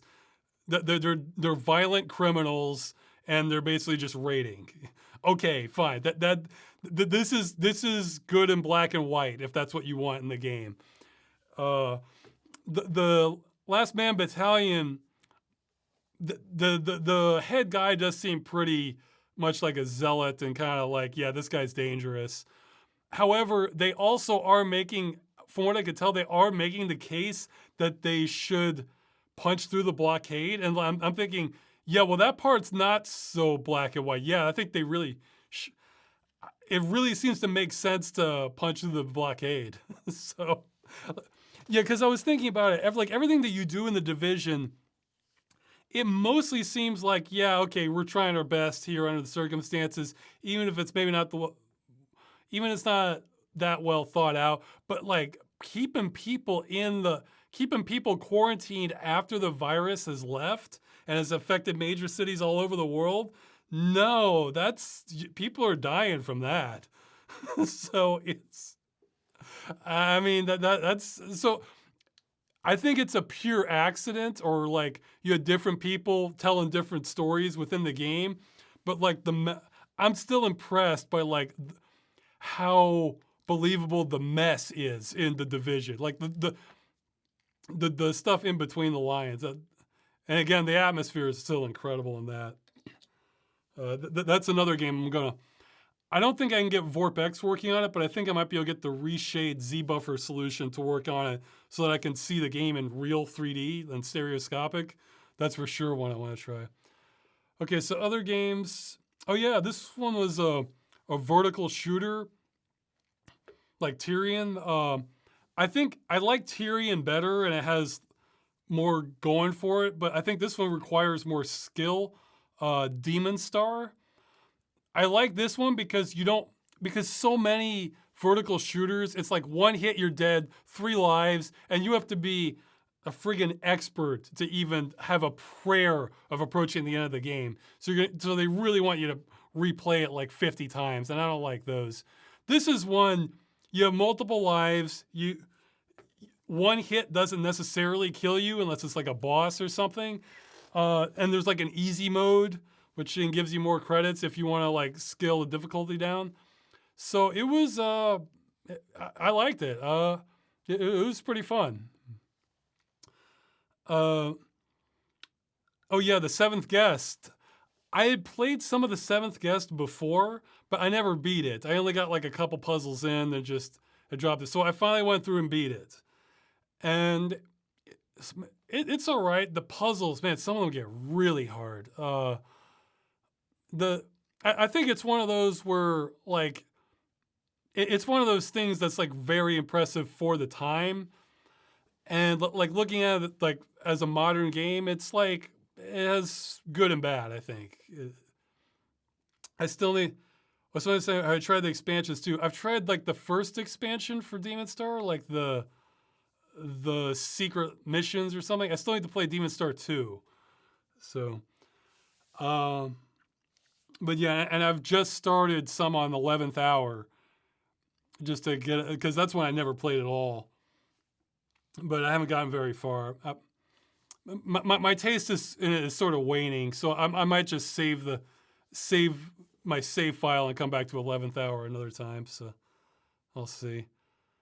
But yeah, Seventh Guest is all right. The puzzles are brutal. I'll say that. I mean, it varies. Some are quite easy. Others, it's just like, good God, you know. I'll be after playing that and like the beginning of 11th hour. It makes me not want to look at a chessboard anytime soon. Let's see. Okay, and I have a couple where I played like maybe 20 minutes or half an hour, and I just decided, it wasn't quite grabbing me, and I went and watched playthroughs of them. And after I did, I'm glad I watched the playthrough because it looked like it wasn't worth the the challenge bar. Like what was at the end of the game didn't seem worth it to me. Um, so 3 games like that. Until I Have You, that's a platformer. That one was probably the strongest out of these. I mean, it's a decent game if you like platformers, but it gets harder, and then but very cool aesthetic and very good music in it. Ministry of Broadcast, that was another one, another platformer, kind of Prince of Persia style. It starts off funnier, but then it like gets darker, and it's like I don't know. It just didn't quite grab. I'm picky these days, guys. That's the only way I can get through all these. Hey, I beat Demon Star. I enjoyed that. And what was the other one? They Always Run. Another platformer, more kind of combat focused, where you play like this mutant bounty hunter. And it never just, it didn't quite grab me. So this is just me being picky. Somebody's mentioning I played the game Infra. A lot of people have mentioned that. I don't have a copy yet. I'm still waiting for the price to get even lower because they have so many other games. If I get caught up on more games, then the price is still what it is during a sale, then I might grab it. But I'm waiting for it to like really crash during a sale. Okay, so yeah, I think that's it for now. Let me look at more questions.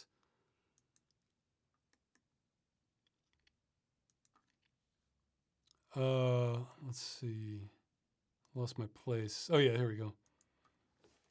Are there any technologies, discoveries that humanity would have been better off not making? And they're saying NFTs. I mean, thinking about this lately. They're saying weapons of war come to mind. Well, yeah, I mean, it's well, nuclear bombs or atomic bombs. It's not. There's way more risk than benefit, because I'm thinking the only benefit I can think of for nuclear bombs is if an asteroid is headed towards the Earth and it's going to hit us. So we want to send a missile out there like way in advance, and then create a massive explosion to set that sucker off course. That's the only like good application I can think of atomic weapons.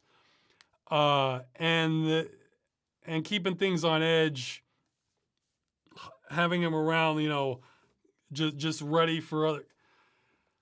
I mean, it's hard to say. I guess as long as that has a chilling effect on world wars, then it's good. But man, it's not good. Having so it's saying nuclear bombs have kept the long peace. None of the 20 largest economies have gone to war almost 100 years. Well, maybe. Because, see, it's hard to say. Well, I mean, we have had military activity during that in 100 years. I mean, we have wars. It's just not on the same scale. Because, we had the Korean War, the Vietnam War, war in Iraq, and all sorts of like smaller things that are like sort of pseudo wars that I haven't even kept track of. Yeah, somebody's saying peace in the West. So yeah, that doesn't. I mean, it's. I mean, maybe it's prevented war between certain countries, but it's like that comes at a real high cost because. Here's a question: what's the minimum number of people it takes to launch a nuclear weapon in any country? Like what's the? I mean. Like I really have no idea, but it may have, I guess, yeah, there's 2 things to that statement. There's one, it may have kept the peace. It's hard to say. And the other thing is, I've heard like, this is where we get into like real complicated stuff where you could have a long debate about this and both sides could have a lot of points. But one of the things that I think may have kept the peace more has been like having kind of like more open economic trade, so that, if you go to war with another country, that's intrinsically tied to your economy or tied to the economy of your ally or something like that. And my understanding, I need to research more of this. My understanding is that, like, I think after World War II, I want to say it's called like the Bretton Woods Agreement. I might be getting the name wrong or mixing it up with something else. Where like you know how it's like kind of a joke how the U.S. is like the world police, like with like Team America, that sort of thing. Well, there is some truth. Well, I mean, the U.S. has had some military activity that's maintained economic trade in that sense. But however, that gets very complex because the U.S. has certainly done awful things to other countries it doesn't like, too, that aren't on board with, like, for all kinds of reasons too. So you get into like really murky waters. However, the idea being that they are trying to prop up free trade, that may have kept the peace more. However, the way we're doing it I think for sure isn't sustainable. And also that could have, that's kind of what like the idea is behind like the petrodollar. Like, because like OPEC prices oil in US dollars. And that's not just a coincidence. That's part of the other half of that is that the US kind of flexes its military might in areas that can threaten the flow of oil. But it's not as overt as that. It gets very complicated and very murky.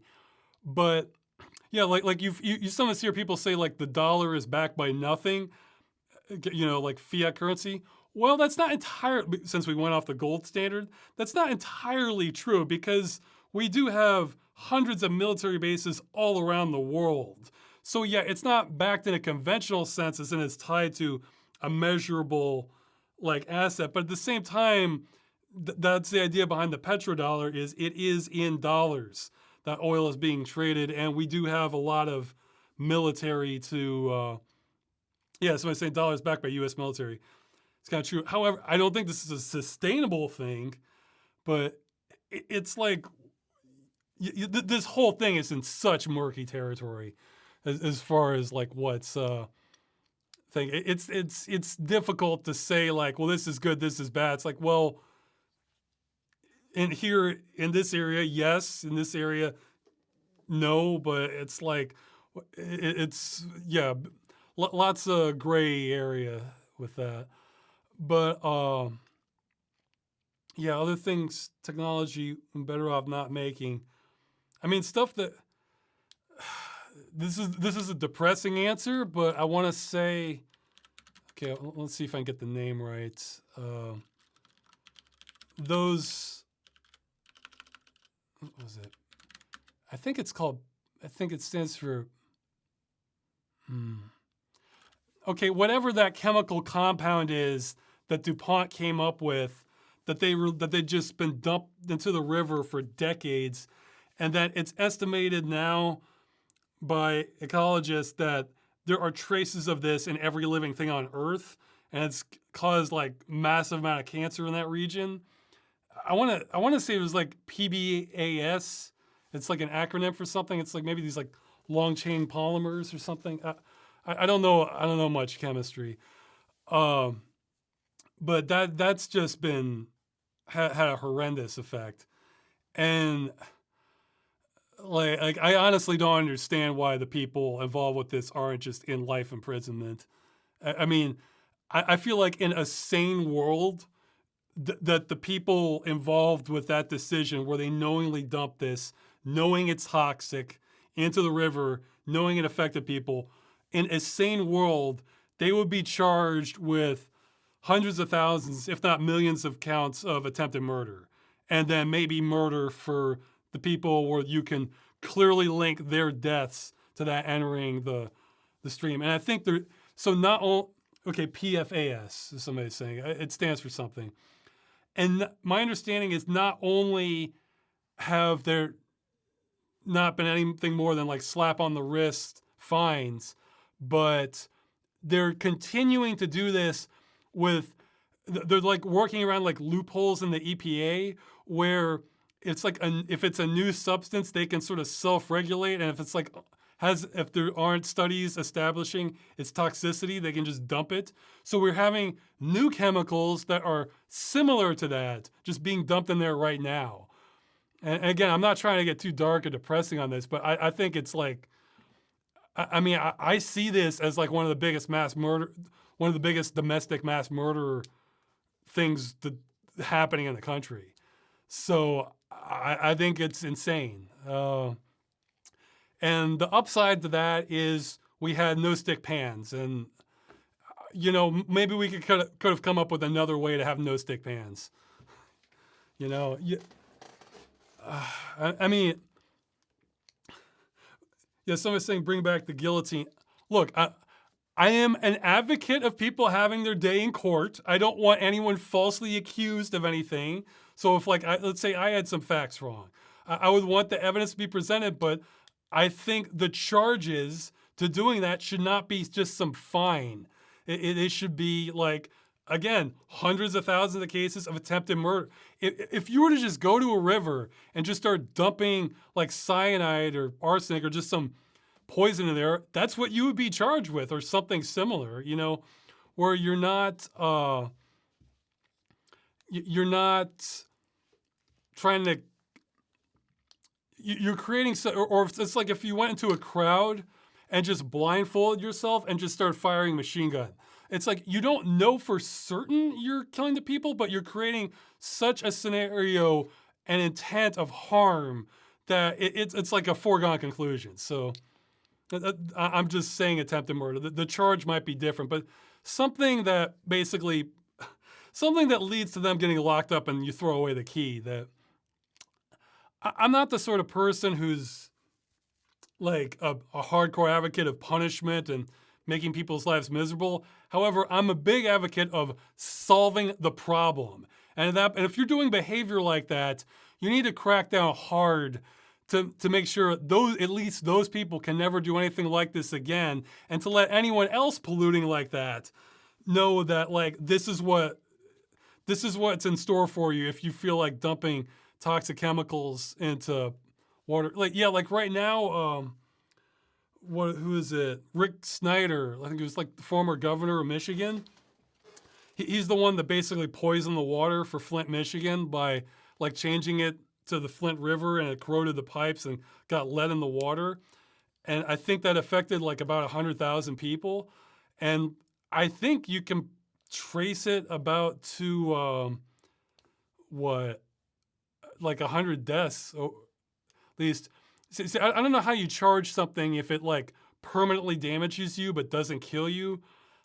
I think the legal term for that might be mayhem. I'm not sure, but he's getting charged, and and for what they're charging with, the maximum penalty is $1,000 fine and or 1 year in jail.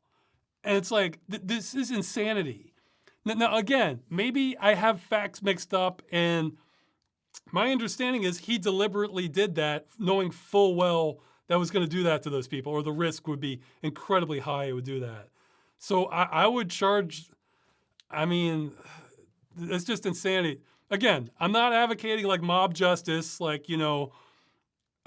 I think I'm a believer in, evidence of the crime and like establishing who did what, but, I'm also a believer in stopping the problem. And in that case, the people who do stuff like that are the problems. Okay, well, I got off track with that, but yeah, stuff that really threatens the survival of the human race, I think are things that we're better off having not made. That's the stuff that comes to mind. And, being able to, yeah. Okay, I should move on. I don't like to make these too dark. It's just, it happens sometimes with the questions. So what kind of footwear do I prefer for stomping Smurfs? Well, I don't know about Smurfs, but I guess sturdy sneakers. It's hard for me to get shoes because my feet are kind of weird. My wife says my wife says they're weird. They're very wide. Like I think like extra wide feet shoes Yeah, they're kind of flat and they're quite wide. So something like Nikes would never fit me. Those are meant for like, I think like higher arch, more narrow feet. And it's, it's tricky finding shoes. So something durable, the sneaker, yeah, durable sneakers, I guess. And you mentioned stomping Smurfs. There's a good, robot chicken clip involving, there's multiple ones involving the Smurfs, where like there's this flood and Gargamel eventually gets the Smurfs and he's disappointed. Like, so, maybe I'll link to that in the chat. I'll see. Robot chicken Smurfs in the YouTube description, I mean. Oh yeah, this is a good one. Yeah. What are your thoughts on Microsoft's recent purchase of Activision Blizzard and the inevitable removal of Bobby Kotick that comes after? I'm not sure you should bank on the inevitable removal of Bobby Kotick. Who is it? It's a Gundam had a pretty good take on that, pretty good perspective on that part of it. He made this long video about it, but and like the first half of that video is like the abuses of Blizzard, but. Yeah, I had some thoughts on this. Nothing good, really. I guess with Microsoft, it's, geez, where to start? Okay. Well, they're gonna, because I imagine most people are probably talking about like the stuff like exclusiveness or like the quality of the games or stuff like that. Whereas if you watch my videos, you know I'm not exactly the biggest fan of Microsoft. Yeah, that's the point I want to emphasize. Remember when I mentioned in the follow-up episode, the Lakeview Cabin one?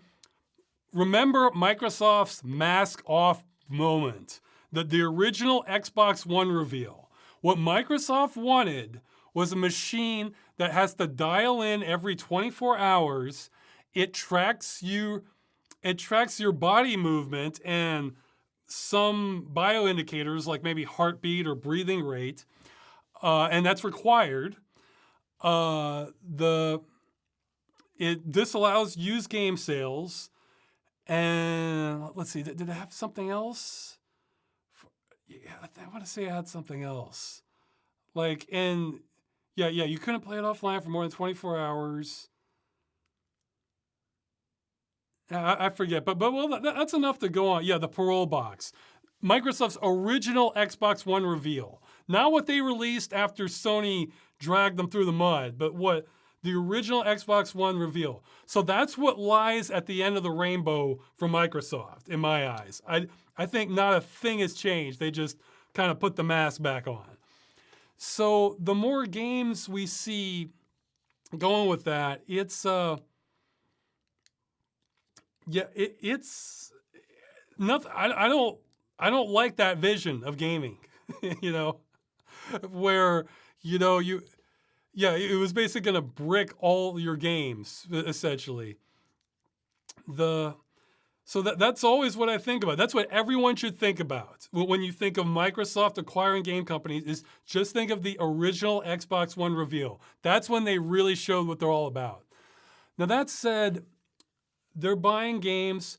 One of the things that's bugging me, and I'm going to talk about this more in a future video, is I think it might be, if you're on PC, it might be impossible to use the Microsoft Store without updating Windows 10. By all means, correct me in the chat, because it has like kind of this backdoor check where it checks your Windows version, and so you have to update the Windows 10 in order to use the store. I have it all firewalled. I haven't been able to use the Microsoft Store because I see it as too big a risk for me functioning a system. Okay, I think that's true. Tell you what, if you think that's not true, tell me how to do it. So in other words, let's say you're on an old build of Windows 10, like from a year ago. Can you just get online, use the Windows Store, and run programs on it? Okay, well, I can enter the Microsoft Store now, and I use the anti-update program. Okay, well, what build of Windows are you on? King Lich. Yeah, I'll talk about the Game Pass thing in a minute. That's part of it. Somebody was mentioning that. But and I guess okay, so if I'm wrong on that, great. I hope I am. But the thing is, I think they might have hooks to try to try to reactivate Windows Update for it. Build 19042. Oh, okay. 1904. Okay, maybe I'm wrong then. Yeah, no, I think 1904 is from like a year or two ago. Let's see, because there's usually like a four-digit number that they have. Here, let me check. Let's see what I'm on, because there's like a different. I think there's more than one number for. Okay, properties. Okay, no, that's what I'm on. Okay, so.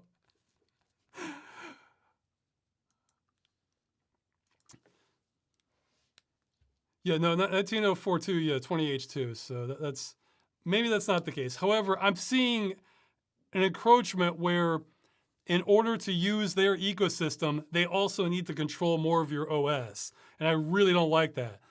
For Epic, Steam, GOG, they're not trying to control your operating system also. It could be they might have some dependency for like how the launcher uses the OS that they might require, but that's not the same thing as like forcing you to. I mean, there's a little bit of that because, but it's whereas Microsoft is next level, I think. So I'm worried that in the future, if there's like a game under this umbrella that like I literally can't use it without letting Microsoft update the operating system also, and I don't have that kind of trust there.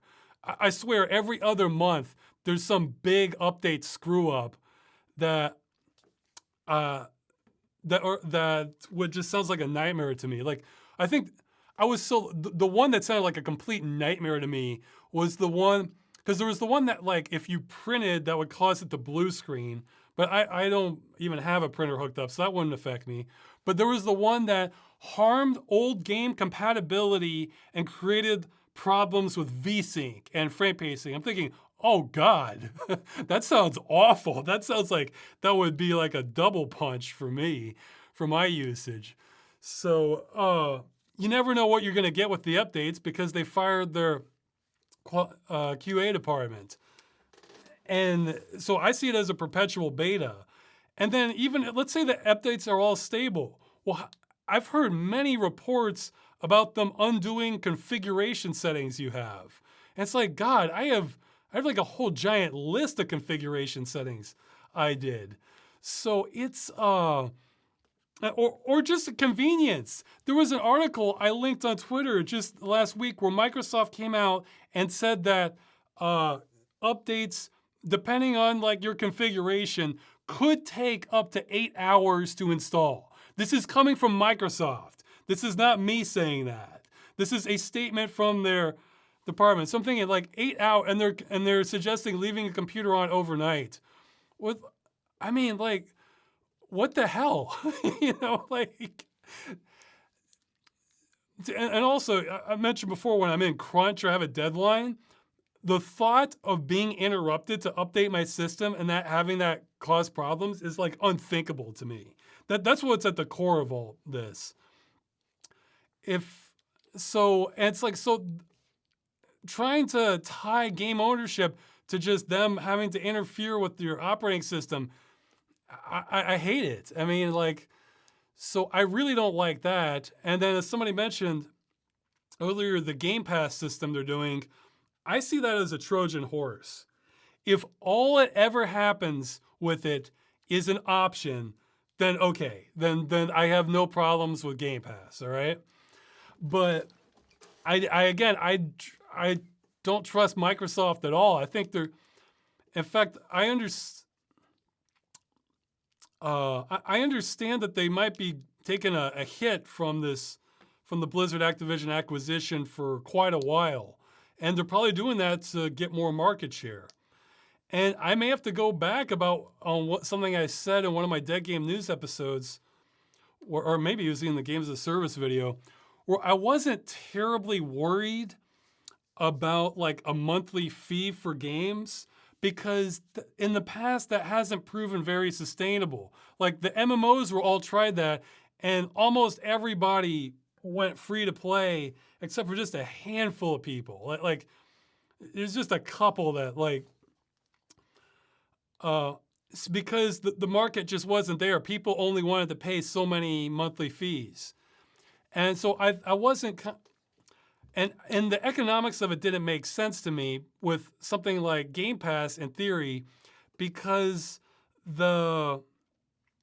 like, okay, let's say you're releasing a new game for $60.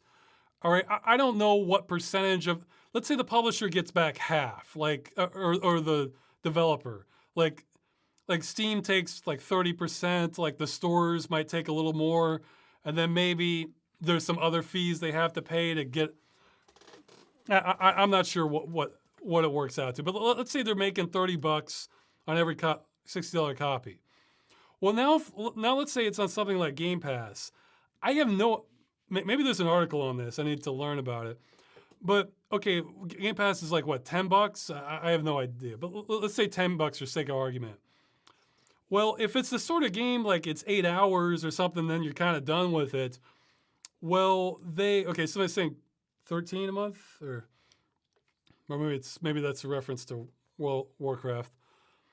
I'm not sure how they would measure that. Like, there's only two ways I can think of. Like, one would be like, okay, they're tracking the player, and this player spent, let's say they spent like 40% of their time that month playing your game.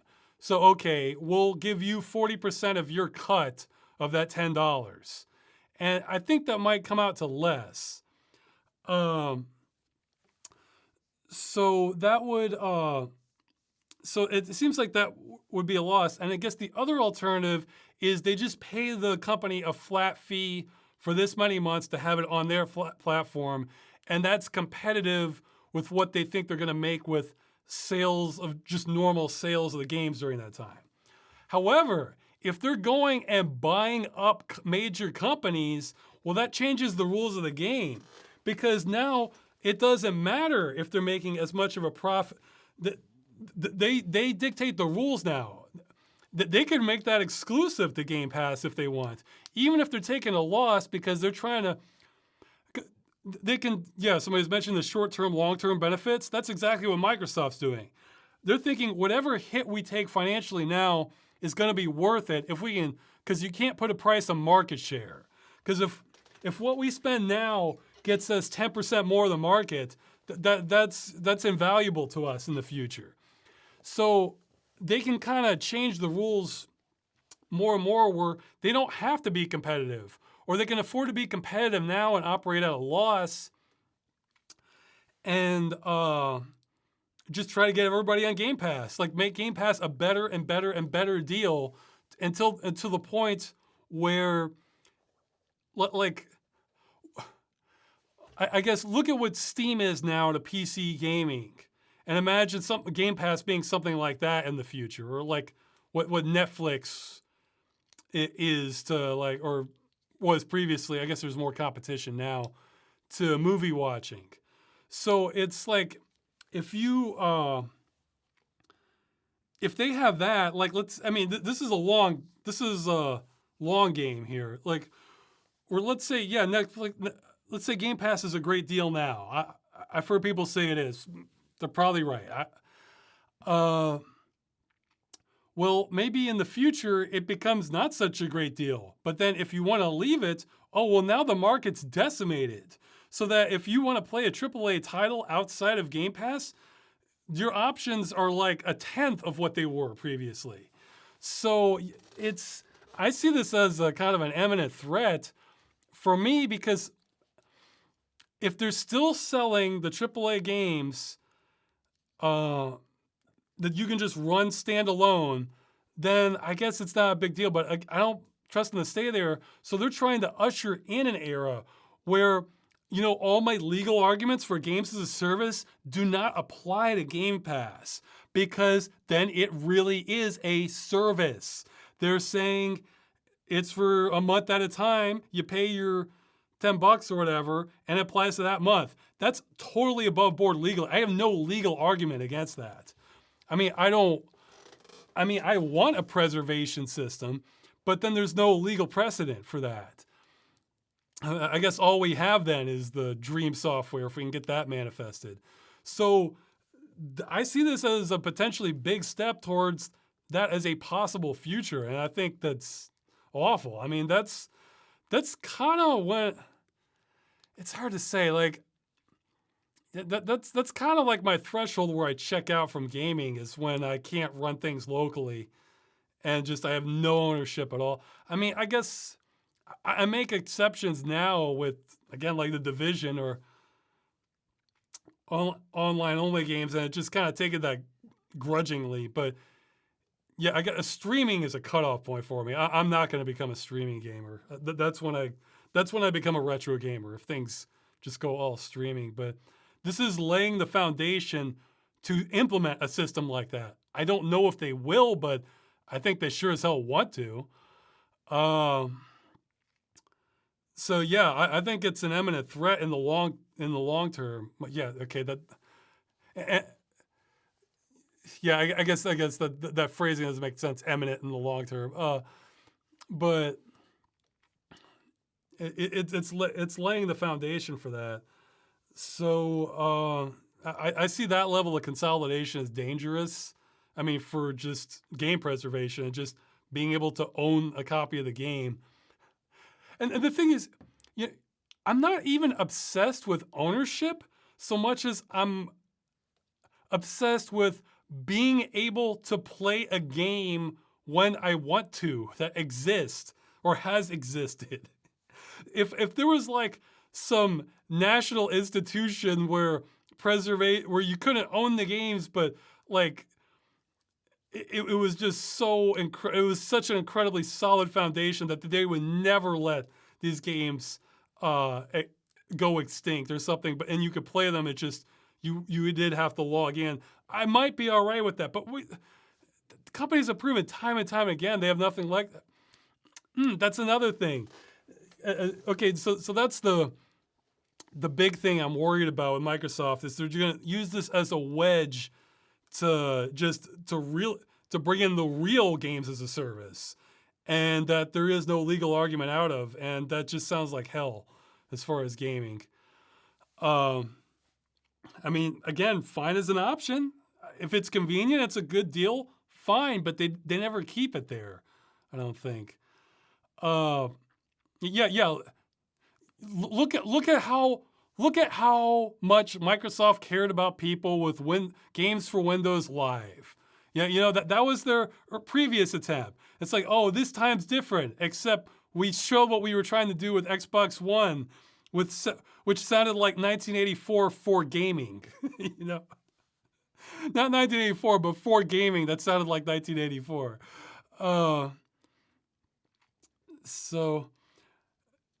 Blizzard, they're not much better. They've long been trying to force everything online. I'm talking about just like from the end consumer's perspective, from internal business stuff. They've done, lots of awful stuff, but so plenty of people covering that. But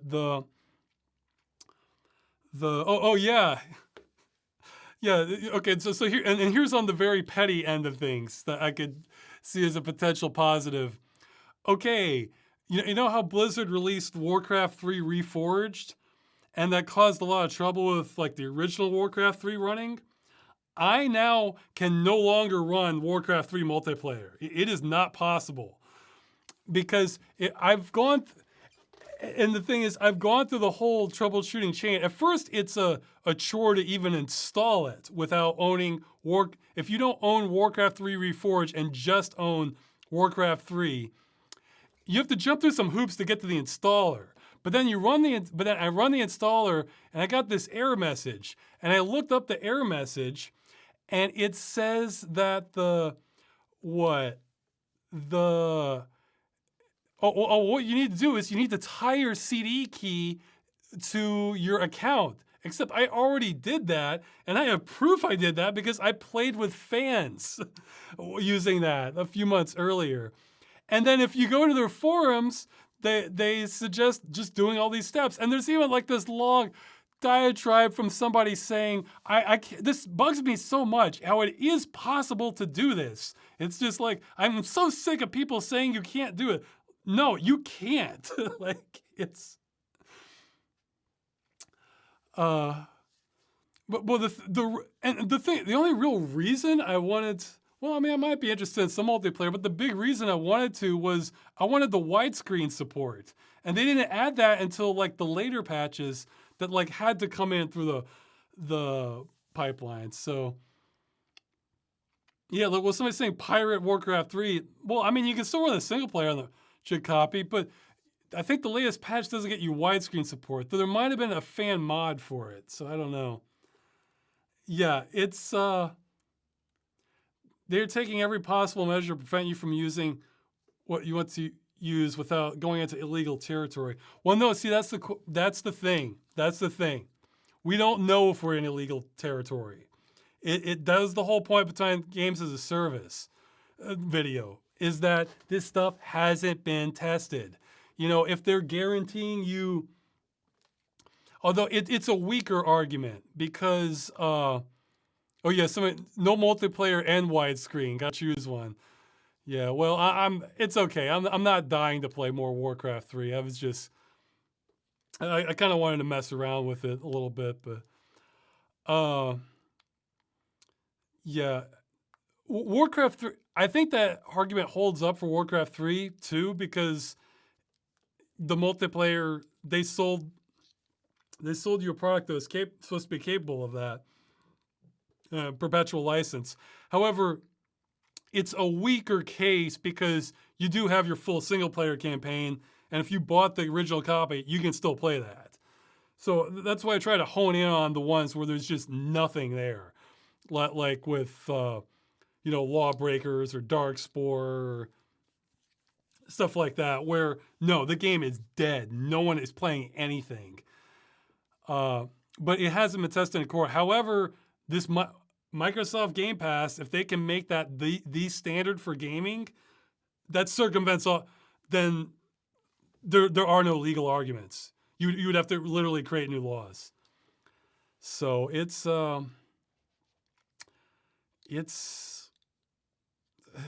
yeah, I don't see anything good coming from it. And well, I guess if you want to take something positive away from this, I'd say there's two things.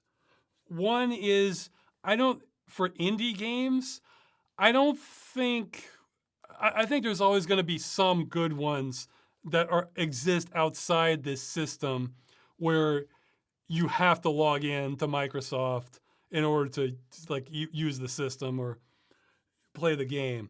So there'll be indie games. There'll be good indie games in one flavor or another. But I mean, this could drastically limit like the variety of games. And the other thing is, I don't think Valve is going to be on board with this if Game Pass becomes more and more serious. So at least there'll be some competition, most likely to developers, hopefully coming from Valve. Though I'm gonna talk more about that in a future videos. So not about the acquisition specifically, but with that. But no, it's probably a smart buy for Microsoft because they're gonna pick up the World of Warcraft play. Because Blizzard has a lot. Yeah, because they're getting they're getting the Call of Duty player base, and they're getting the World of Warcraft player base, and Overwatch, and that's a lot of people. Yeah, and yeah, we're having a lot of acquisitions. What, Rockstar bought Zynga, and then Sony bought Bungie. I think Microsoft probably got the best deal though. Those are big IPs, that Warcraft and Call of Duty, especially. Those are big ones.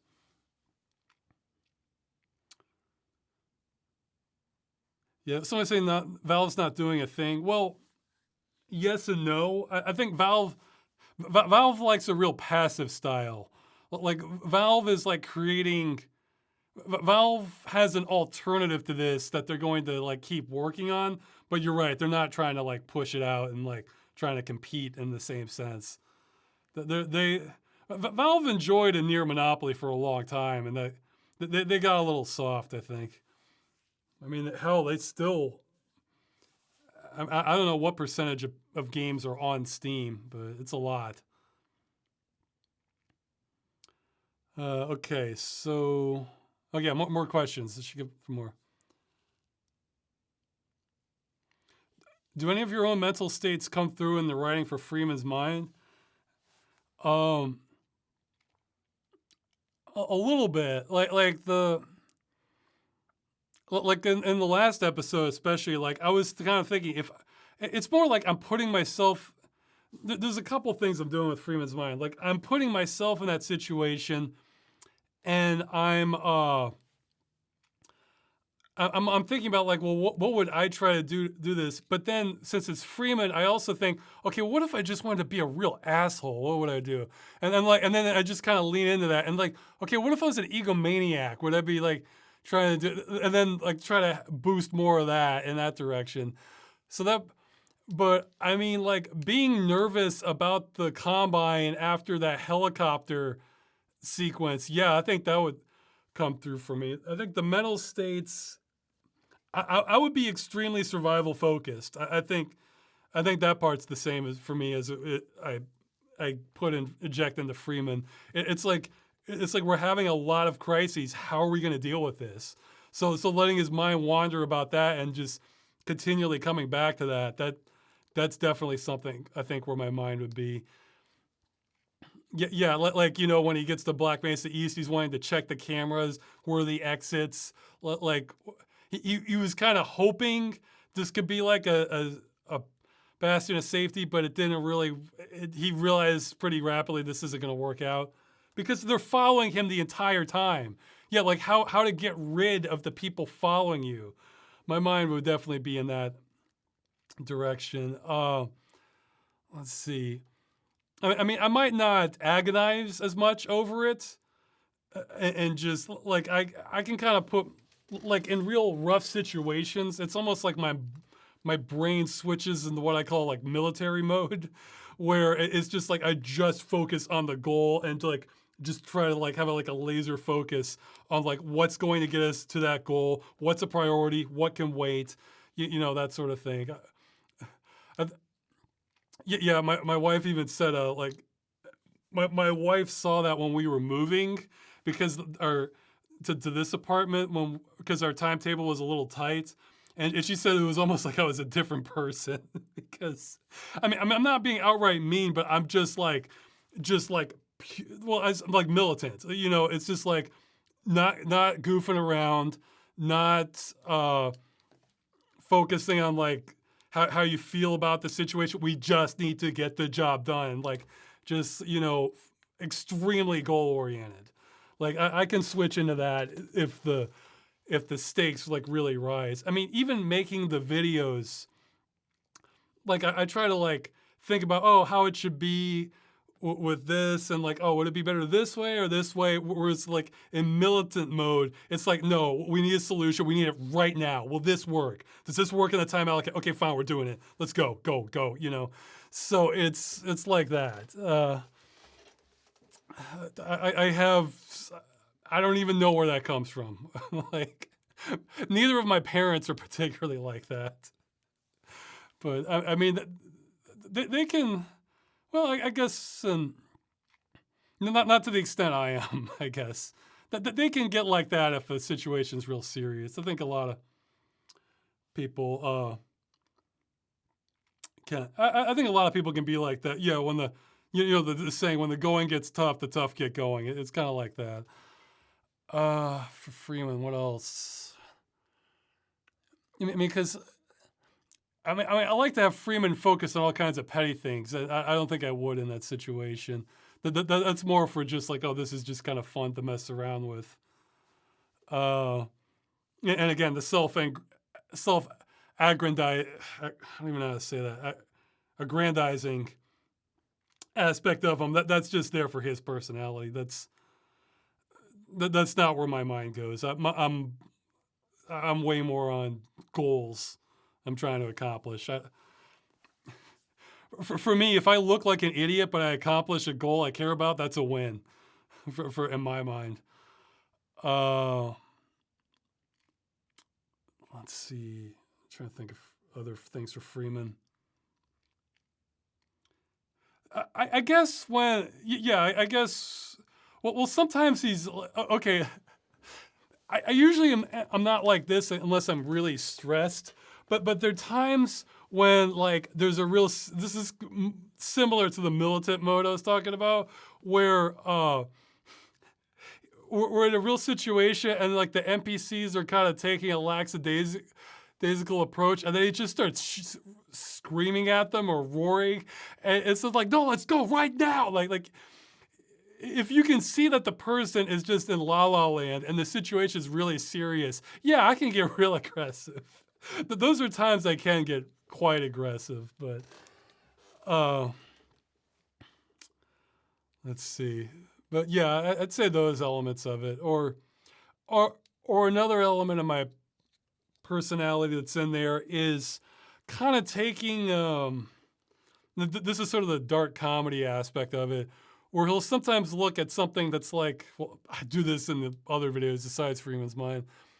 Take something like The Division that's like kind of an atrocity or extremely dark or like would horrify some people, and just take kind of like a relaxed kind of rational approach to this. Like this is just like a chess game or something. Like, okay, well, if you do this, yeah, those people are going to want to kill you, and if we kill them, then that's going to bring in more here.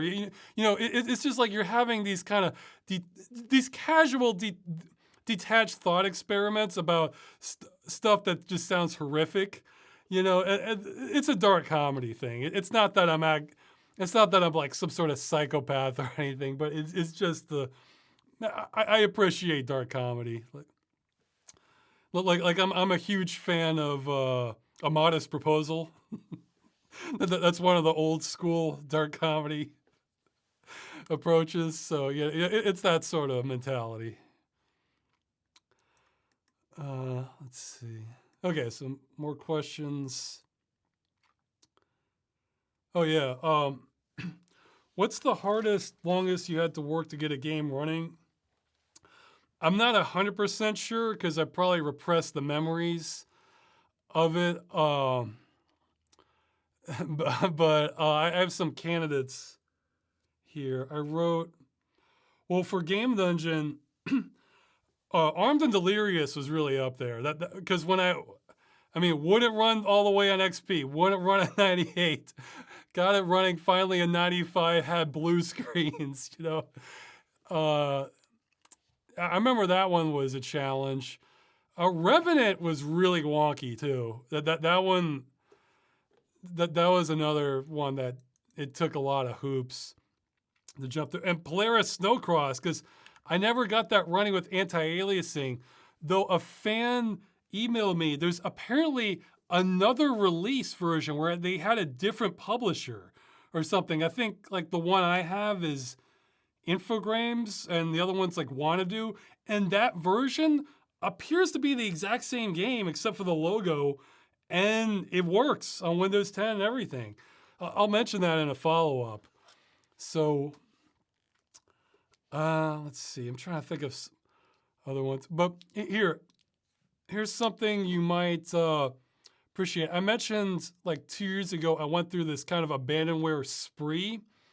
And during that time, I tried to like verify the games could work either natively or on a virtual machine. And I had a few that I couldn't get working. However, I didn't go the full distance on these. So I didn't look up like every last fix and trick in the book I could try. Like, for example, I had some DOS games where all I did was try them on DOSBox. And if I tried a few things, I just couldn't get them running on DOSBox. What that means is I probably need to go the distance and emulate a full DOS machine and not just use DOSBox. and I could probably get them working if I did that, but that's a hassle. And I was thinking, I'll do that later, you know. So here, if you want, I'll read off the list of titles that gave me a real challenge. Like, so I'm not saying they're impossible, but these have more roadblocks than usual. Okay, so for DOS, I have Sign of the Sun, Alien Incident, Battle Race, The Romantic Blue, Wrath of Earth, and Heaven's Dawn. Those are the ones I couldn't get working in DOSBox, but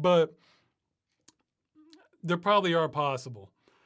And for Windows in general, these are mostly around like the Windows 98s or era, maybe XP for a few of them, but Windows 95 to 98 are probably what these were. I have Castrol Honda Superbike, Safari Biathlon Racer, Uprising, Demos Rising, like Demos like the moon, I think that's how you pronounce it. Nightmare Creatures. Okay, I obviously didn't go at it hard enough because Terror Tracks was on this list, and I obviously got that working. So I can scratch Terror Tracks off the list. Terracide, The Devil Inside, Mutarium, and I have a note here, won't start on anything. So maybe Mutarium is a prime candidate. The Smart Patrol, Gene Wars, Recon. Some of these could be abbreviations. I don't know if Recon was an abbreviation. These are just like my internal notes I had. Space Hulk 2, Space Clash, Killer Loop, Sonic R. I bet I can get help for that one, being a Sonic game. But again, I haven't gone the distance on it. And for notes, I have Divide by Zero error, find fixes. So I never got around to looking up the fixes. Swiv 3D, The Fate, and Kiss Psycho Circus. So those are my list of games that I haven't gotten working, but I haven't unleashed my full force of trouble. I haven't unleashed my full troubleshooting might because it's kind of a pain to do that. So, let's see. Okay, somebody's asking. Well, I just spotted the question, so I'll answer it quick. They're asking if I plan to do more VR. Played any VR since your old videos on VR? Are you going to do any videos on VR again? Well, but I've mostly just been doing VorpX stuff. So the most recent one I've done is Need for Speed Porsche Unleashed. I want to try and run Deus Ex sometime soon in VR. I'm kind of sticking to the 4x3 games, although Deus Ex has been modded for widescreen. Because that's a better fit than widescreen for that one. I haven't done a video, though I could do one again, but I feel like everything's in flux right now. I really hate how Facebook is trying to set up their own walled garden with VR. And I think the Pimax 12K QLED sounds like again, they're promising the moon and the stars with that thing. Who knows how much they're going to deliver? Maybe they will, or maybe they will in the parts that I care about. But I feel like, boy, I've been waiting and waiting and waiting to buy a VR headset because the DK1 was gifted to me. The DK2 was gifted to me. The Samsung Odyssey was a gift. Although that one I probably was prepared to buy during a Black Friday sale because during Black Friday it was around like $200. And that was like the best sit and wait option. If we're just going by specs, the Pimax 12K sounds like the one. Like seriously, like there's nothing not to like on it from the specs. Now that said, Pimax has had a rocky launch history that they don't always get things right, and there might be some build quality concerns, or maybe the software has some issues. So I don't want to. I'm not going to be a super early adopter. I want to wait for reviews that like thorough reviews and people going over it. And if those sound good, I think I might pull the trigger on it, because that sounds like one you could buy and that's the VR headset to have for like 10 years. I mean, or the improvements beyond that are just so minute that it's like, who cares? You know, uh, it, so that's kind of what I'm waiting for. So fingers crossed. So I'm not willing to be the guinea pig, but I think I am willing to be the rhesus monkey in terms of how early I'll get in on that. So yeah, I mean, like, look up the specs. It's like 200-degree field of view, 200 hertz refresh rate, dual 6K panels. Uh, yeah, it uses QLED for the what for the visuals, and it has like this extra thing they're doing with the lens, where this other company, I forgot the name of, it's some sort of enhancement thing that people who have tried it rave about it. I would recognize the name if I saw it, but so it just it has a built-in processor, so it can be wired or wireless. See, some people care a lot about that. I'm fine with having a wire. In fact, I prefer that because, well, for most things, because then I can use my GPU speed. But I mean, it's just like, it's like everything you could want. So uh, we'll see. I mean, yeah, but it is pricey though. It's going to be really pricey. I mean, this is something I've been waiting for years and years and years. This is why I've been waiting for years and years and years. Just hold off for the right one. Hold off for the right one. And it's like, oh man, I was even considering, before they announced this, I was toying with the idea of getting an Index because, or maybe the Pimax. Well, the thing that drove me off was like the Index sensors. I heard reports about the Lighthouse 2.0 videos, some of them having a whine. I was thinking, oh, that sounds bad. So I can be sensitive to like really high pitched sounds. But yeah, we got to see what it's entirely possible they trip and fall flat on their faces. But the number one thing I really want over the Samsung Odyssey Plus is just wider field of view. Like I feel like I would really benefited from that. So I'm talking about dynamic foveated rendering. No, I'm not, but I know what that is, and I think they support that too. Dynamic foveated rendering is a way to kind of throw out the garbage data, so you don't have to render as much, or it like renders lower resolution, like your far peripherals, so that you're not going to notice the difference, but it has like a sharp picture in the front, or where you're.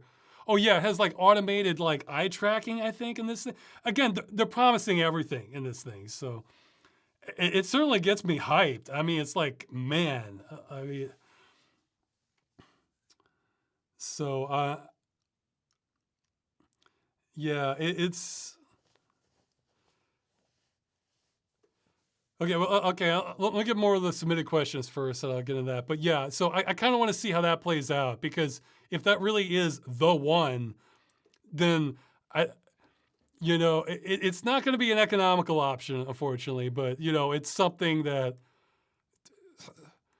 people are going to look. If you're some of these enthusiasts that do like driving setups, have you seen how much some of those driving setups cost?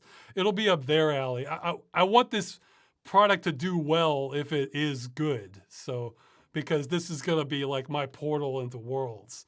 Like that fantasy has never left me. The portal into worlds. So I want to be a planeswalker. Okay. Let's see. Oh, and the next question is about interdimensional travels. Okay. Where we get to see highlights of you touring virtual worlds.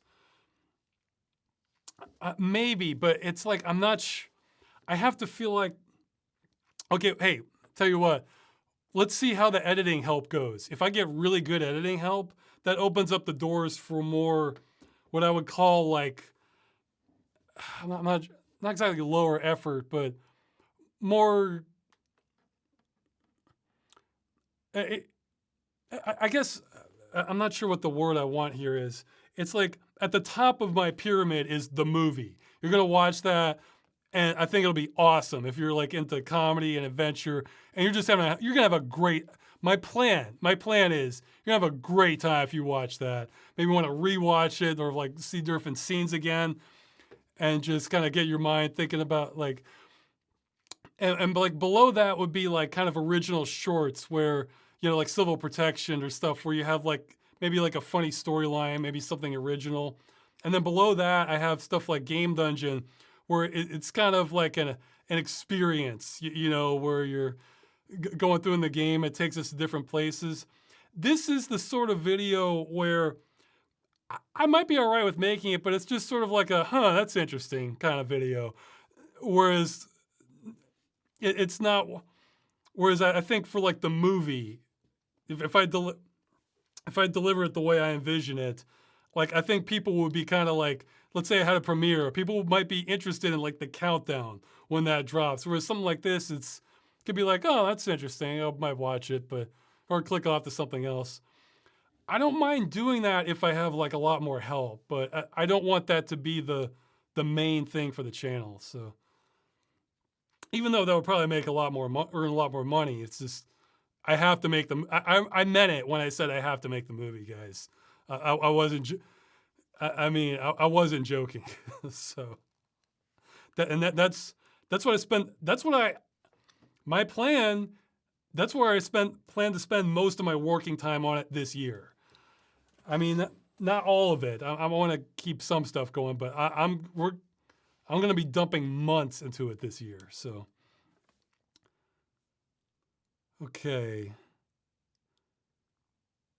Oh, I didn't see this one. Oh, I said in Star Trek that the Borgs are some of the best villains ever. What are some other great villains from Star Trek or other franchises? Well, I'd have to think more about other franchises. You can ask again maybe next month. For Star Trek, I really like the Malcolm McDowell character in Generations. I could really relate, because he's one of those guys that he's a bad guy because he feels like he has no other choice. Like he's talking like like he has to get back to the Nexus, and like he tried every other method he could. This was not Plan A. This is like Plan F or something. And of course Malcolm McDowell is always fantastic as a villain. I mean, like he's so I like the idea of that obsessive character that it's like, yeah, he totally is a villain and he knows he is, but it's like he's just too obsessed. So it's like it creates like this real human understanding. Okay, what are some of the best villains? Yes, because Star Trek isn't like loaded with villains. I mean, yeah, they have some, but like a lot of Star Trek is just phenomena, and that's always interesting. I mean, the Malcolm McDowell character definitely counts as a villain. Well, Khan certainly has the good personality. Khan had a great personality for a villain. The sort of the megalomaniac, the highly intelligent megalomaniac with style. That's a classic great villain. Like what are some of the others? I feel like the chat should kind of chime in here. The Shinzon, were those the ones from Voyager? The people with like the weird growths on them? I don't remember. Yeah, okay. What were the best villains from Voyager? Because like a lot of the Star Trek threats aren't really villains. They're just sort of aliens and just, oh, well, you look like good food, or it's hard to classify as a villain. So I say Nemesis. I don't know. Nemesis didn't quite work for me. Oh, Shinzon. Oh, yeah. Okay, that was. Yeah, Shinzon was the guy from Nemesis. I mean, yeah, he was like, I don't know. It didn't quite work. You know what stands out? It's weird. You know what stands out to me the most from Nemesis is like the very beginning. I love that scene with like where you see Romulus because I'm not sure they had shown that before in the series, and the music there. It doesn't last long, but that got stuck into my head, and I love it. It's like da da da da da da da. It has like this really cool imperial feel to it that's like very fitting for the Romulans, and I that was like probably my favorite part of Nemesis. Or I like the Doom buggy scene too. That was kind of funny. Let's see. Yeah, I'm sure the chat. I feel like Star Trek villains is a broad enough topic among gamers that the chat can kind of pick up the slack here. Um,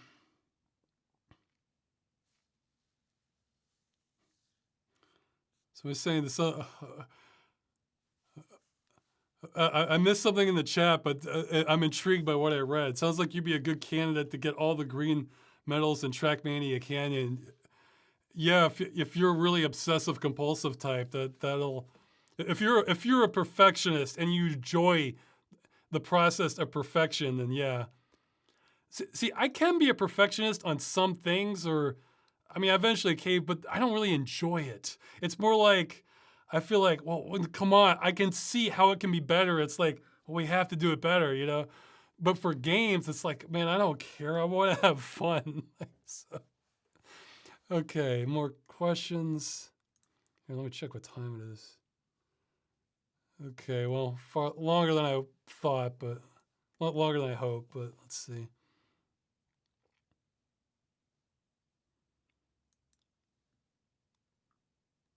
Okay, they're asking if money was no problem. It seems like you wouldn't bother with Game Dungeon. Question is, how would you feel about Game Dungeon in general? Do you enjoy working on them? Enjoy the final project, or do you see a larger project that could have been? I like Game Dungeon. Yeah, so if I didn't have to worry about income, it's more like I'd want less effort on my part going into Game Dungeon. Like it might still be like I would want it. I would want it the split to be like 90% creative projects like the movie or Civil Protection, and then maybe 10% Game Dungeon, where I just kind of play the game, write the script, voice it, give some instructions, and then someone else handles everything. Like, and then I have enough trust in them that they'll do a good job with it. So I enjoy Game Dungeon. It's just that I enjoy Game Dungeon, and I do see the larger project that I'd rather be doing. So it's really both. So that's another reason I'm like so obsessed on the movie, because I feel like if I do the movie and then I just get too burned out for other more creative stuff, well then I'll have done the movie and I'll have proven it to myself. Like, so it's like, okay, well maybe I didn't get to all of my plans, but I did this movie and I showed what I could do. So then I'm a bit more at peace, even though I still have plenty of other ideas. It's like, oh yeah, more at peace, but I'll still want to. I can't promise I'm gonna want to animate anything else after it, but I'll still like the idea of making more movies and stories, that sort of thing.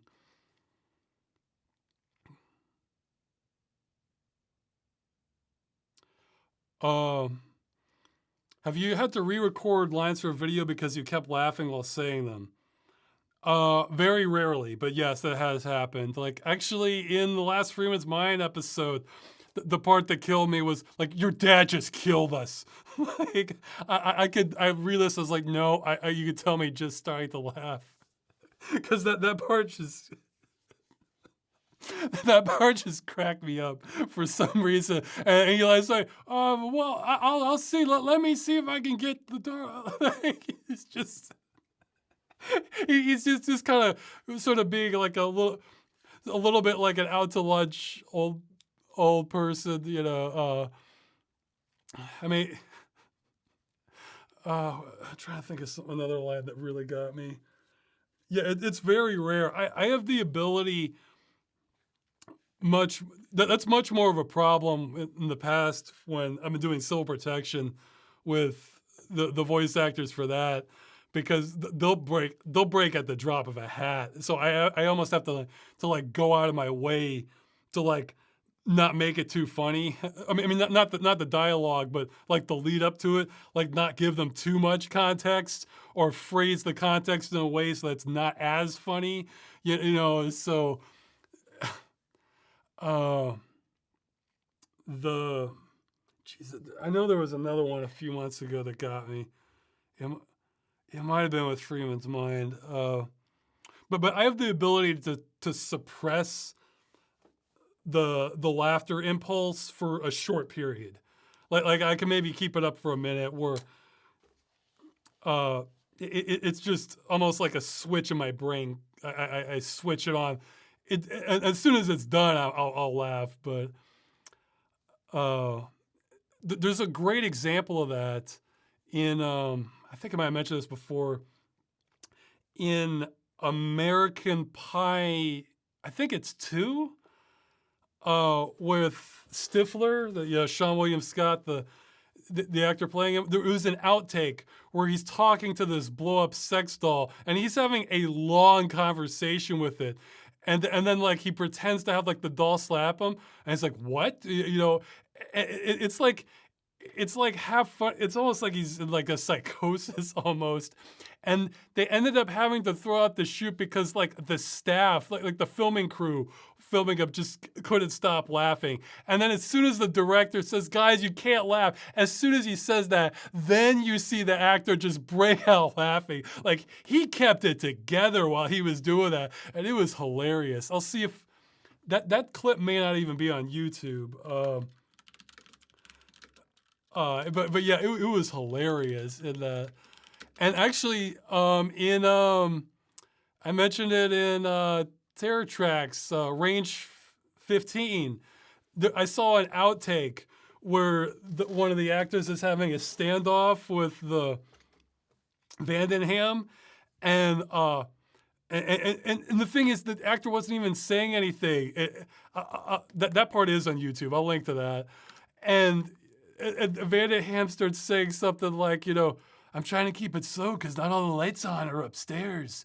It's like, it's cramped up there. You're behind on the rent. And he keeps going, and like the other actor just, like you see him just go like this, like he's biting his lip, trying not to laugh. And then you see the actor playing Vandenham saying, like, Matt, don't laugh, come back. And then he goes back to it. Like the other actor just couldn't keep it together. Like it was. So yeah, that happens very rarely for me, but it can happen. I'm drawing a blank on what one of the other ones were, but man, I might have even mentioned it in a previous video chat. So, okay, more questions. Oh wow, it's like halfway through. I'm gonna have to like really start skipping some. Okay. Okay, this one's pretty important. They are about to write rules to regulate anti-piracy technology. Oh wow, this is super important. Okay, I hadn't heard of that. They'll hold it on the 22nd. Everybody should get on this. I might even make a short video announcing this. Jeez. Okay, I'll see. Okay, wow. I'll put the link in the chat that they listed here. That's information about. Okay, I'll look that over. I hadn't had a chance to I hadn't noticed this earlier. Yeah, well, I mean, we'll see. If don't get your hopes up too much, because yeah. Damn it, this isn't even what I want, because look at we're talking about the framing. We're talking about regulate anti-piracy. Oh no, this could be what I want, to regulate anti-piracy technology. Oh man, I might even have to make a video on this. Okay, it'll be a short one, just straight to the point. But yeah, we'll see what the scope is. we need to get everyone writing in on this if that will make a difference. I don't know yet. I need to read this over. So yeah, oh man, I'll go all in on this. This is more important than anything I'm doing this month. Yeah, okay, so we'll see. We'll see. Uh, yeah, because, geez, okay, I guess I have my homework now. Um, the I got to look it over because this is the sort of thing where input makes a difference. We need everyone talking about how current anti-piracy measures are destroying games. We need to get a list of games destroyed and just everyone saying like, you know, we can't have pirates, we can't have the copyright protection without end of life plans. End of life plans. And then like get a list of games right now that are at risk. You know, like big titles like The Division or The Crew, Destiny, just any big title. Geez, like everything on Blizzard, like Overwatch, or yeah. Since there's actually an opening for this. See, I was always acting from the assumption I was so jaded on politics, especially in the U.S., that I saw no opening, and just the powerful people are always going to get their way. But this isn't. This is at least an opening, so it's like I gotta take it. Okay, by the 22nd, I'm gonna need a day or two to like get my act together, find out. I'll make a post on this on Twitter for sure. I gotta see what the scope is. So it could be that it's dead in the water before it even happens. So February 8th deadline. This person said the 22nd. Jeez Christ. Okay, I haven't even had a chance to. Okay, well, good God. So I might have to have a video tomorrow then. Well, okay, for my wife's. I'm not gonna have time. It's my wife's birthday.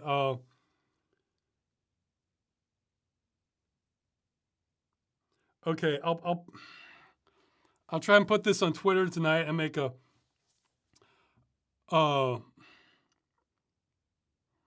Okay, I don't know if I can do it tonight, but okay, today or tomorrow, I'll if it really looks like what it is. I need time to read this and figure out whether lots of input will help or not. If it is, I'll make a video post, just a real short one, like on the channel.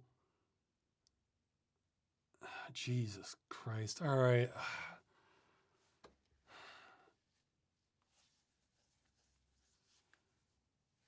Yeah, okay. And don't wait on me. Don't wait on me. That's the other thing.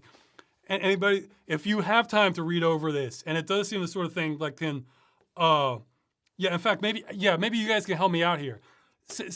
Somebody who has free time, go and look over this, see if input would help, what kind of input, start spreading it to other people, read it over. Maybe you can give me a synopsis of it to save me some time so I don't have to go through like line by line on this. No, I do need to make a video if more input will help because I need as many people as possible to contact them. Like if that'll make the difference. And we all need to be saying that current anti-piracy methods are destroying games. It's a consumer rights issue. They're rendering rendering games unsellable. People can't use their products. It's destroying games. That's the message we need to send. Because there's no end of life plans.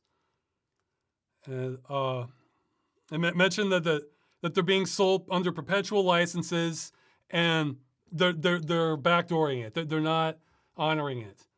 So, yeah, personal liberty and property rights issue. Yeah, and emphasize what you want to emphasize is these are sold under perpetual licenses, but the anti-piracy measures cause the games to be unplayable. Like they effectively destroy them.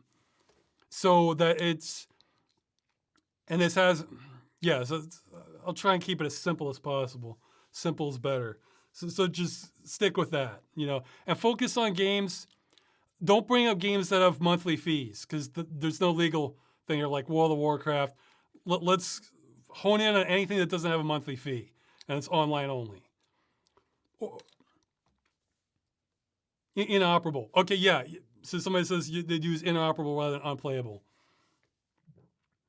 Yeah, exactly. Like, don't wait on me. I'll do as much as I can for having this dropped right in my lap. I wish I saw this. But yeah, lead the charge if you can. And you can email me rosswscott@gmail.com. Give me a synopsis as to what they're looking for, what we should do. That'll save me some time in trying to get the message out sooner. So yeah, we'll see. I could have a video out tomorrow, I think, because I don't want to just I don't want to put this out so fast. I don't even know what I'm doing, but I can for sure get a few thousand people involved. I want to have like super clear plan of action. I'll say email this address, mention these points. I probably won't give a template for it because then people will think it's spam. I want everything to be in people's own words, but to hit certain points, Yeah, say it's rendering games inoperable and is effectively undoing their purchase. I forget what the right words are. So yeah, you can suggest some phrases I might want to say if you have more experience with talking to legal entities, So yeah, we need details. Research this immediately. Okay, I'll put this on Twitter right now, or as soon as I'm done with the chat. Okay, that ended up being a pretty big question there. Yeah, jeez. I feel so stupid I missed this, but...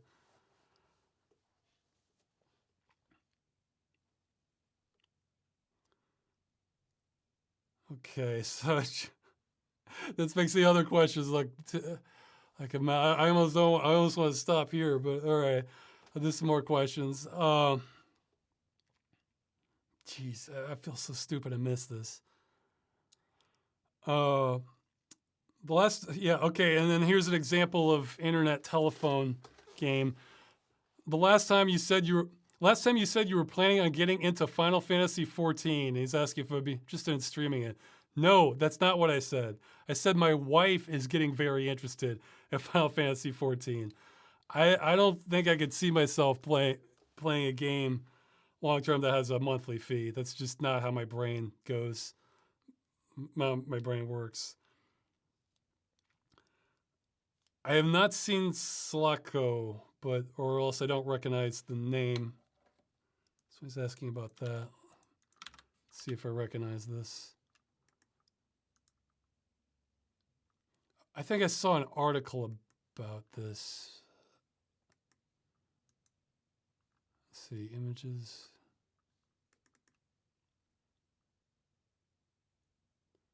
Oh, it looks neat. No, maybe I haven't seen this. That looks pretty neat. I'll look into it.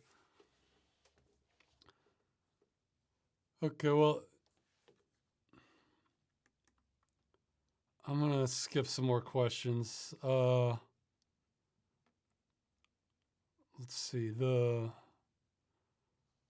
Okay, I mentioned this. They're asking how is getting vaccinated for me. I have to be careful what I say because apparently, if you say the wrong thing, that can even get you a strike on Twitter. But all I was going to mention is that when I had to do it for mine, they changed the venue of where it was to some giant sports center, and when I went there, it's funny. You had to walk all the way around the outside, and it was mostly empty. And then I got in, there was the doctor there, and then at the front, and a military security guy, and then they went and pointed this ranged thermometer taker from you at your forehead. It reminded me so much of in movies like in zombie movies when you arrive at a safe zone and they have to check to make sure you're not infected. That's exactly what it felt like, and especially with the military there. I guess as for security, like they weren't. I don't think they were armed, but they had uniforms on. So I thought that was kind of neat. So that was the main thing. That other than that, it was pretty uneventful. So, but yeah, like coming into it, it was like it was like straight out of a zombie movie. Let's see. Are there any unique game mechanics you see in recent games you'd like to see more of? Um, yeah, unique mechanics. I'm thinking of I I was thinking of how much I liked Blight and Path of Exile, so I'd like to see more tower defense RPG hybrid stuff. I don't know. I feel like that's a underdeveloped subgenre. I like. I mean, I played Death Trap. It was pretty good for what it was. I I'm trying. I don't know. I'm unique Yeah, yeah. Here's a unique mechanic of how Microsoft Flight Simulator modeled the entire Earth. I'd love to see that for a driving game.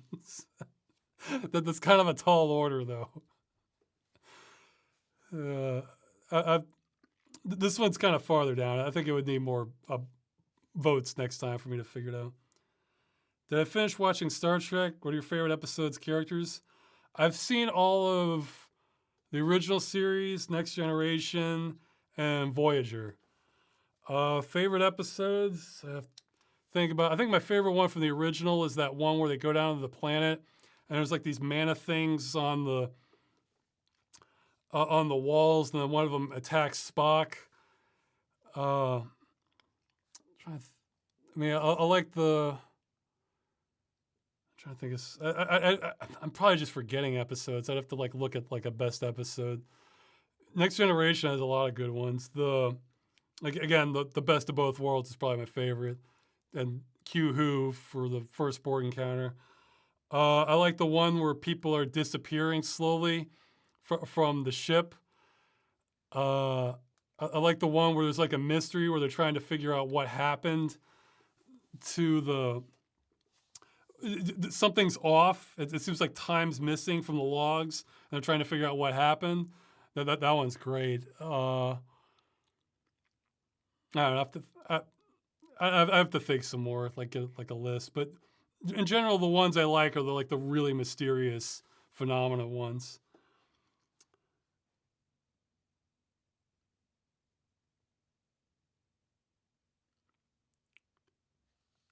Oh, okay. Someone's asking about Blasphemous. They're asking what was the point that broke my camel's back and made resort to a trainer. It was the first boss. I went about as far as I could. Like I got to a ways up into that winter area, and I got that. And when I got to the boss, I'm thinking, "Geez, okay." Like I tried again, and then I tried my tactics again. I'm thinking, "Geez, I'm still not doing very well at all. Like this is gonna take a long time to get past this boss." So I just screw it, and I enjoyed the game from there. I basically just gave myself one hit kills. So in retro, if I had to do it over again, I think I probably would have just amplified my damage, maybe 3 times or 4 times or something. So not necessarily having one hit kills. And then I think the balance would have been just about right for me. Then it would have been more like a normal kind of Metroidvania game. And they're asking about what I think of the concept of the true endings. Look, I think I got the true ending, the one where you go up the ash pile, because I had the trainer and had one hit kills. I did those extra statue portal things, which is what you have to do. I mean, I used a wiki to get some hints. I didn't just figure that all out myself, but yeah. As for what it means, I mean, geez, I think yeah, I ended up watching a Blasphemous. I had no idea when I played it, and then I watched a Blasphemous Explained, and I feel like it's still pretty weird. So, like, I don't have strong opinions on the endings because I'm not sure really what I was seeing or the symbolism of it or why is any of this necessary. Okay, so I'm gonna skip some questions now. Sorry.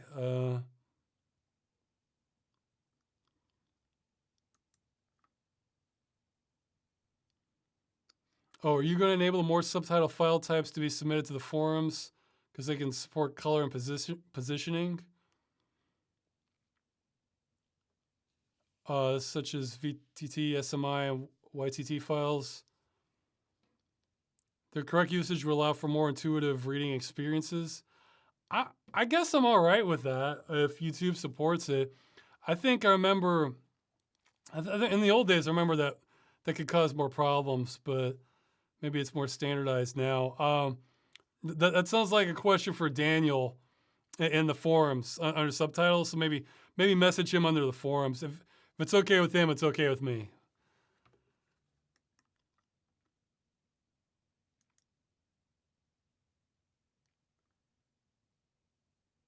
Oh yeah, okay, I should stop giving time estimates of the work. I said judging by the end of the year.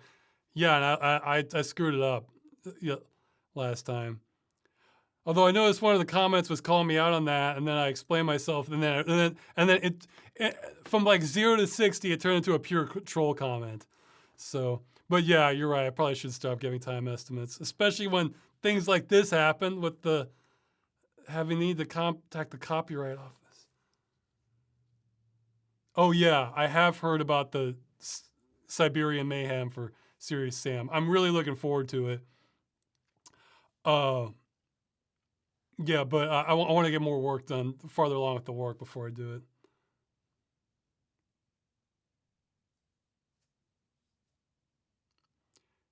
If I had to pick between using the Grand Canyon for constructing a giant water slide like the one in Arcade America, or building a racetrack like that of Trackmania 2, which would you prefer? Me personally, the water slide. I think it would just be incredible.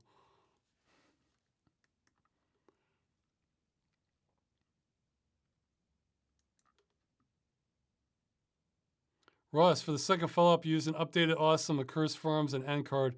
Why haven't you used it since? It looked awesome. Well, I think the style was a little different. It was,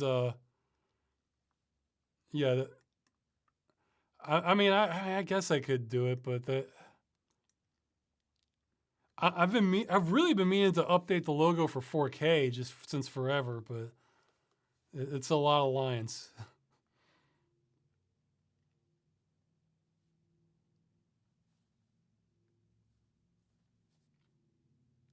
Okay, well, this is a big question. They're asking about like government involvement of private lives and economy and monopoly, oligopoly. That would need more votes for next time. But I'll just say the dilemma I come into when talking about like government or corporations and everything is it feels like any big system corrupts, and I haven't found an answer to that. So it's not. I think if you just focus on government, that's not looking at the full picture. It just seems like everything can corrupt. Be- so, I mean, and that includes like corporations and businesses and things like that. So it makes it very hazy for us. Like, what's the best system then? Because it's like, okay, let's say you have like a great system, and then you're gonna have people putting all their resources and time and trying to undermine it over a long period of time. Well, what system can hold up to that? So, so I'm saying, am I anticipating Half-Life 2 remastered collection? I wasn't even aware there was a remastered collection coming. Oh yeah, somebody's mentioning The Last Stand Aftermath. I am interested in it. I actually was able to get a copy via GOG, and what I found was I couldn't hit 60 frames a second on it. It was chugging for me. So that sounds like a game I should shelf for a while.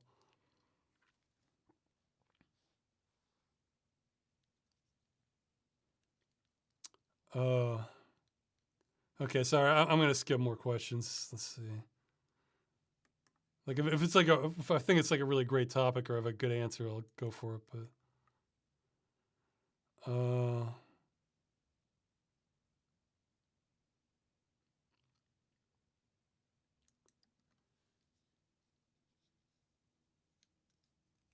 oh yeah. Well, this is a yeah.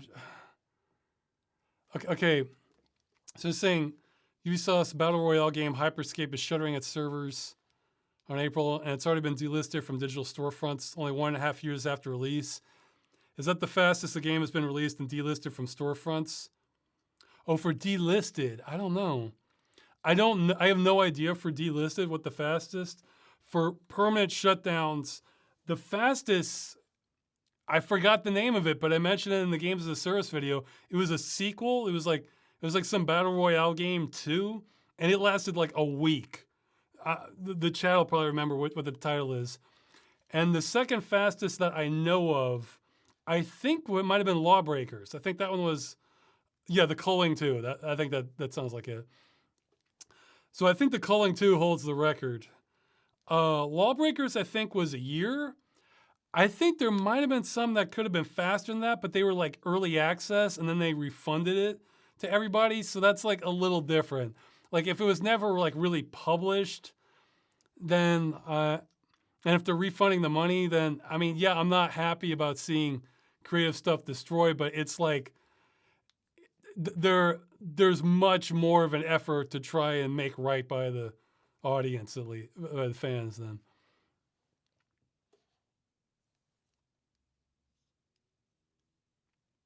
I thought about playing Castlevania 64 on stream. I've never played Castlevania 64. The look of the 3D ones never, like the Nintendo 64 ones never quite grabbed me. Whereas like the aesthetics of like the the later 2D ones are just amazing. So I mean, well, and then like the visuals for the, what was it, Shadow of Darkness, or I forget the name of it, like that reboot that they did. The visuals were fantastic, but then the music was kind of lame and the gameplay wasn't quite my thing.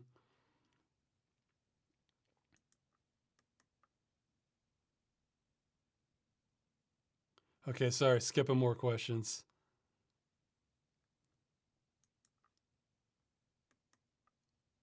Okay, well, this person was in the chat and they were asking if their question got asked about big rants on the horizon. Sort of. Not a lot of rants, but there's one I keep toying with that I might do. How much weird do you have left in the Game Dungeon tank? Don't worry. I know I haven't been, the games haven't been as weird lately, but it's still there. I can get weird. I just need to, I need to catch up on some more Abandonware and Commodore 64 stuff. That's where the prime material is.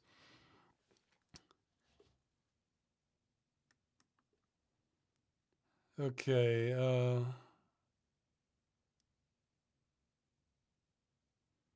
Well, that's a great question, but I didn't see this. This is down at the bottom.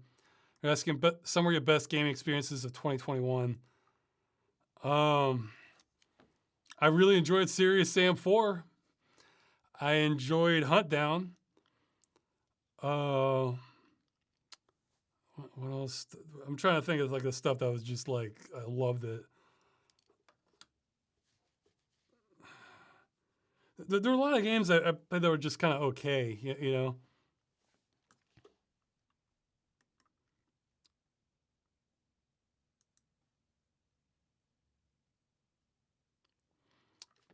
You're saying I think I should focus solely on the videos I personally want to make and not make what you think your fans want to make. Well, the problem with that is the videos I want to make take months and months and months to make. And YouTube doesn't like that. So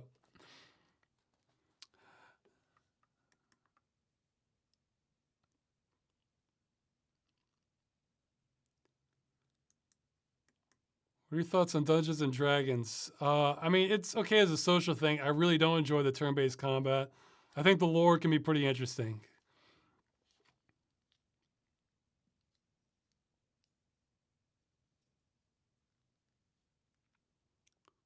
If somebody's asking what happened to the Minds Canon podcast, I have no idea.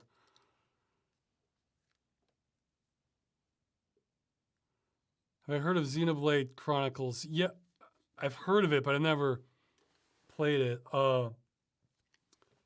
I've heard the soundtrack to one of them. I think it was like Xenogears, and it had some pretty good tracks in it. Yeah, the soundtrack was pretty good for what I heard from Xenogears. That's about the extent I know of it.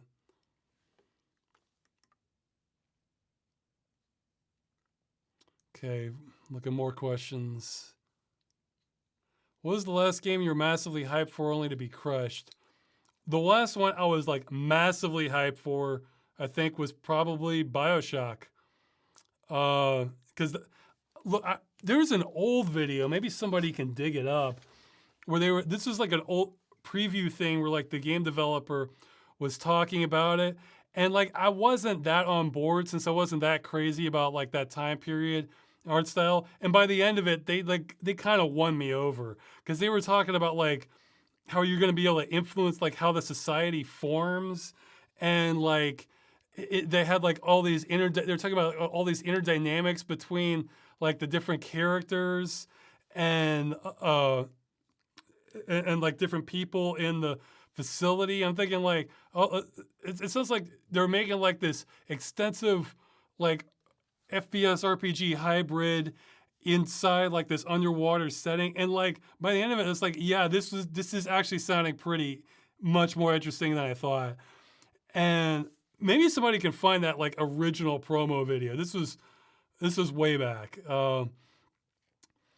And then I saw it, and it's just like it was a dumbed down version of System Shock 2 that I think was worse in every single way except the graphics. The graphics were obviously more advanced. I think System Shock 2 was better in every way, in every other way. Like I like the gameplay better. I thought it was scarier. The writing was way better. I like the music better. I like the setting better.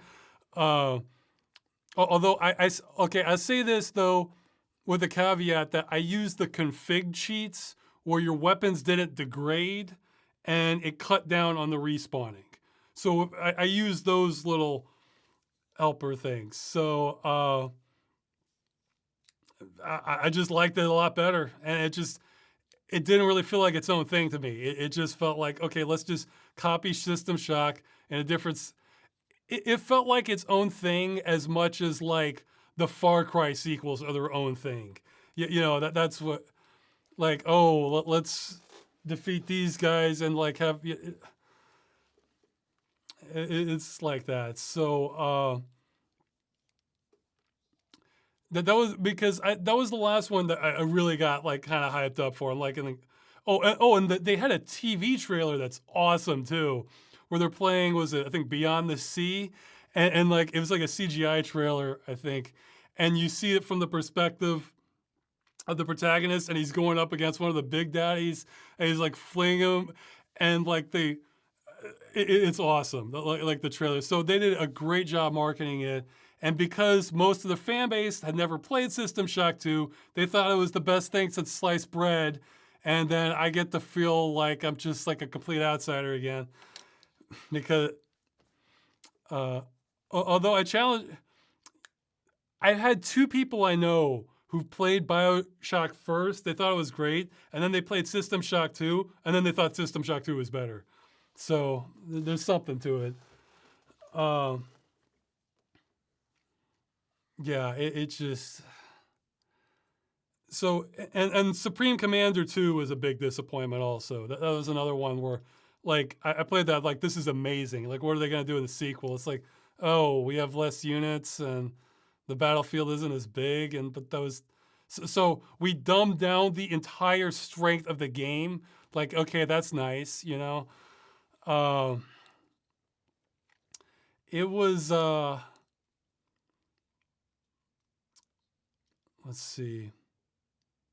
Oh, somebody's talking about like Thin Retro God. That to answer the question quick, that one was I think that's in Doom Guy's mind, where it had that, where it had like the, if it's the song I'm thinking of. let's see. But yeah, so since then, I've really tapered my expectations, and I'm prepared to just. I assume nothing. I don't assume anything's going to be good. I hope it'll be good. And I can kind of be hopeful and interested in stuff, keeping the games list. But if it ends up being a trash fire, it's like, well, yeah, that happened, you know. So it's like that BioShock was the one that really like made it sink in that I should not get hyped about games. So I gotta wait for the product. That was the one that did it for me, and that's one that everybody loves. So, like I said, I can be picky, but okay, more questions. What time is it? Oh wow, I should end this soon. Okay. Check. I just want to check real quick if there's any other questions I should have. I have zero plans to make Freeman's Mind animated.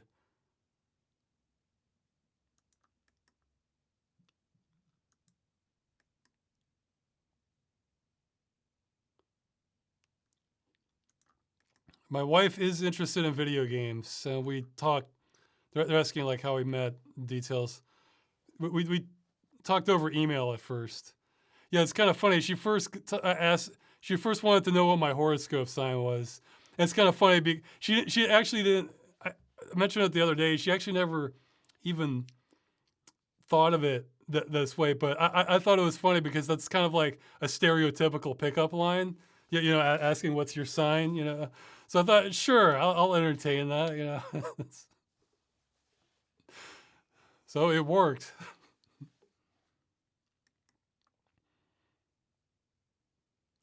Somebody's asking about Team Fortress. I do prefer Team Fortress Classic more, but that's because like I like the fast respawning and explosions everywhere.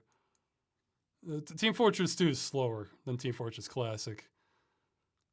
At least that's been my. Although I haven't played Team Fortress 2 in so long, I have no idea what it's doing now. So I have not played Vampire Survivors.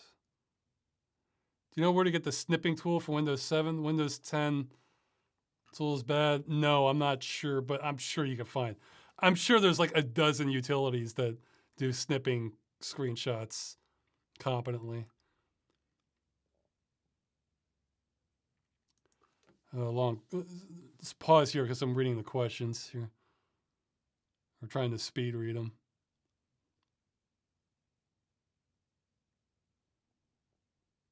Oh, he's asking if like Freeman is flip-flopping between alternate realities.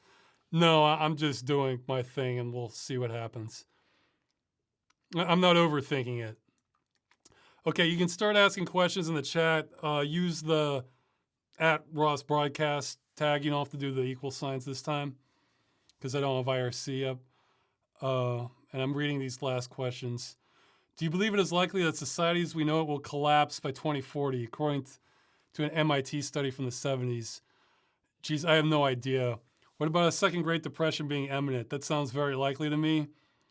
I guess the thing about society collapsing is as it happens in stages, that buys you more time on future collapses. It's like how the pandemic kind of crashed a lot of things and that actually helped the environment for a little bit. You'll have effects like that. But we really, I reckon, it's not just economics. Basically, our way of life is not sustainable. And it would be great if we could start making more steps towards something that is sustainable or pitching ideas, but it's like we're so far off. I think we're gonna be doing things the hard way. Is the gaming industry approaching a crash similar to the 80s game crash? We're not there yet. Not more than any other industry. I mean, obviously, if there's a lot of industries that crash, then the gaming could be among them. But, I mean, look at Steam. I mean, it's just...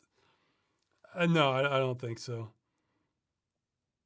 I mean, we could see some big players go down, but there would still... If big players go down, but you still have hundreds of quality games coming out, what does it matter, you know? And I'll answer the live chat questions in just a second. Okay, that's about Stalker again. I have played the first Stalker. Still need to play the others. Okay. A game called Everhood, not Neverhood. Okay, soundtrack's great. Apparently, I'll try to make a note of that. Let's see, Everhood soundtrack.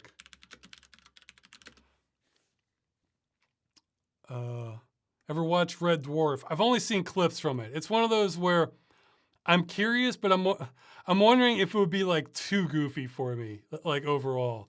Like I'm undecided. I've seen some clips from it before. So like I think my favorite of the clips that I saw was like the reverse timeline thing where everything's going in reverse. You know. How would you describe the overall experience of playing PlanetSide 2 with fans? Uh, it, mixed feelings, but so much potential. Like I really when it was going well, it was going great. But it's like it's a lot of logistics to get there, you know. And there's like a learning curve to the game, and I just wanted more like I wanted more like decisive battles, I guess, like decisive wins and losses, and less Valhalla syndrome, as I call it, you know, where it's just kind of no progress. Have you tried playing cooperative games with Magda?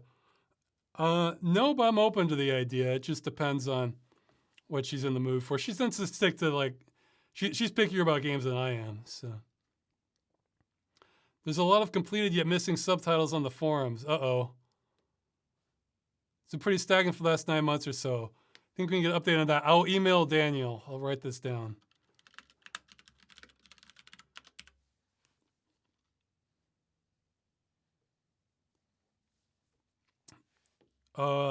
Yeah, I did finish the Castlevania Netflix. It's pretty great. I feel like the final episode felt extremely fan fiction-y. Like I kind of skipped chunks of that, but I mean, season 4 was all right. I feel like season 2 is the best. Like it's just fantastic. You know what's funny is when I've been searching for these wallpapers on DeviantArt and like just going through and picking out the ones I liked, I actually just by dumb luck stumbled into one of the background artists for the Castlevania series and like saved some of the wallpapers off of his page. Uh, so yeah, I mean the I love the art. The direction's great. Yeah, it was really good. Uh, Wolfenstein Enemy Territory PlayStation with fans. Yeah or nay? You know, I never did much of that. That's another one that has a bit of a learning curve to it. I kind of like. Besides, that's sort of like the sci-fi stuff more. I was more into Quake Wars, and that one had like the largest learning curve of any first-person shooter I've played, aside from PlanetSide. Not saying it has the highest. I know it gets higher, like with stuff like Arma and things like that. But those are sort of past my threshold.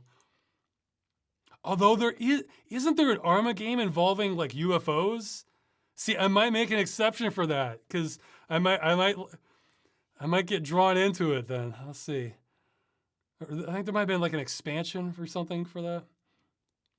I should check out the Freelancer OST. Yeah, Freelancer is one of those like a lot of people rave about. That's one of those I've been meaning to like get around to. Where for space games, for space flight sim games, I'm always kind of wary because I'm wondering like, uh, uh, I'm wondering some of those have huge learning curves. I think Freelancer may not have them as much, so we'll see. But yeah, for sure, I need to at least check it out sometime. A lot of people have mentioned Freelancer.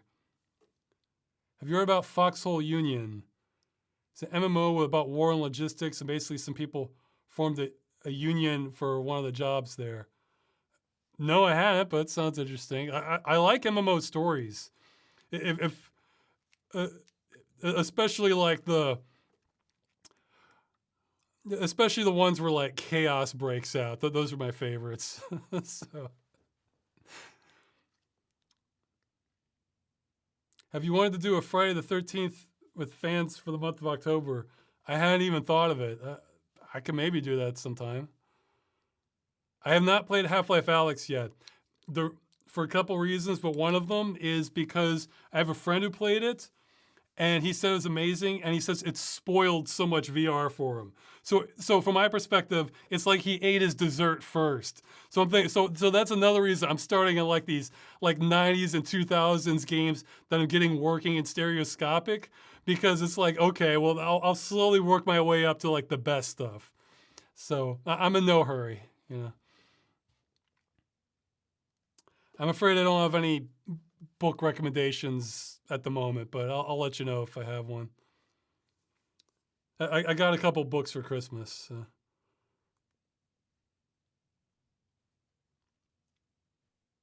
you think the current AAA industry is on course for antitrust, considering neutralized bloated it got?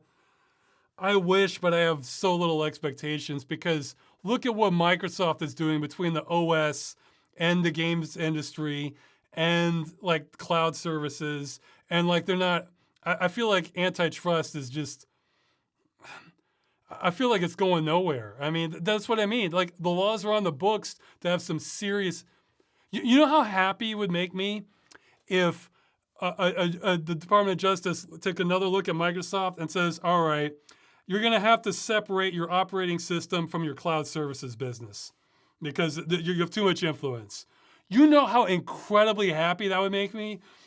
Like, but that'll probably never happen. I've lost faith in a lot of the system, but I will take shots on it. Okay. There's one more question. Let's see.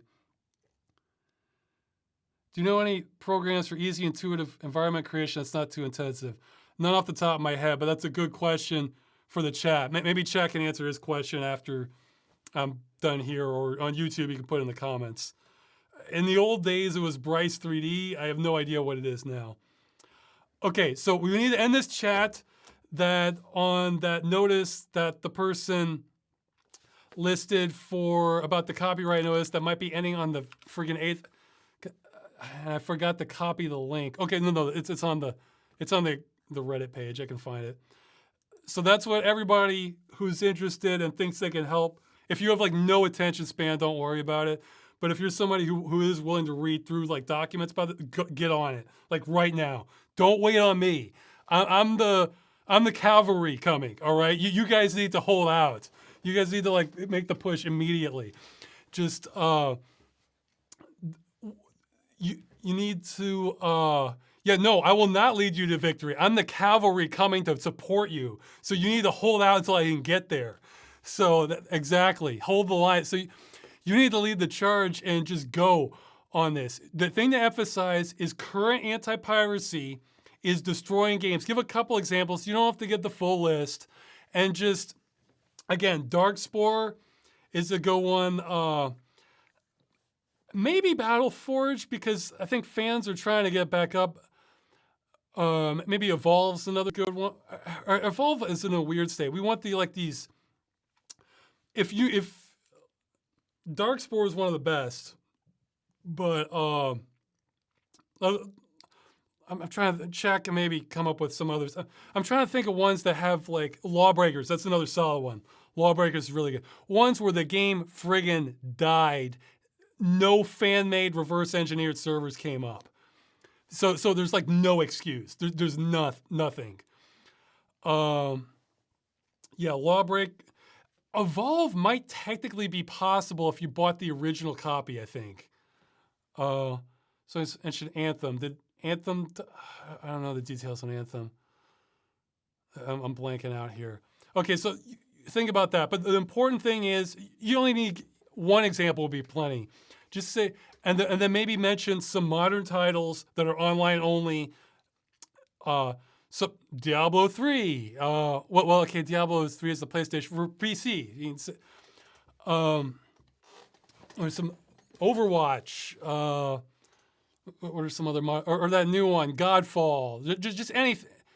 Destiny. Destiny is a huge game. So yeah, is it short and simple is fine, or you can give a long-winded explanation. It's fine too.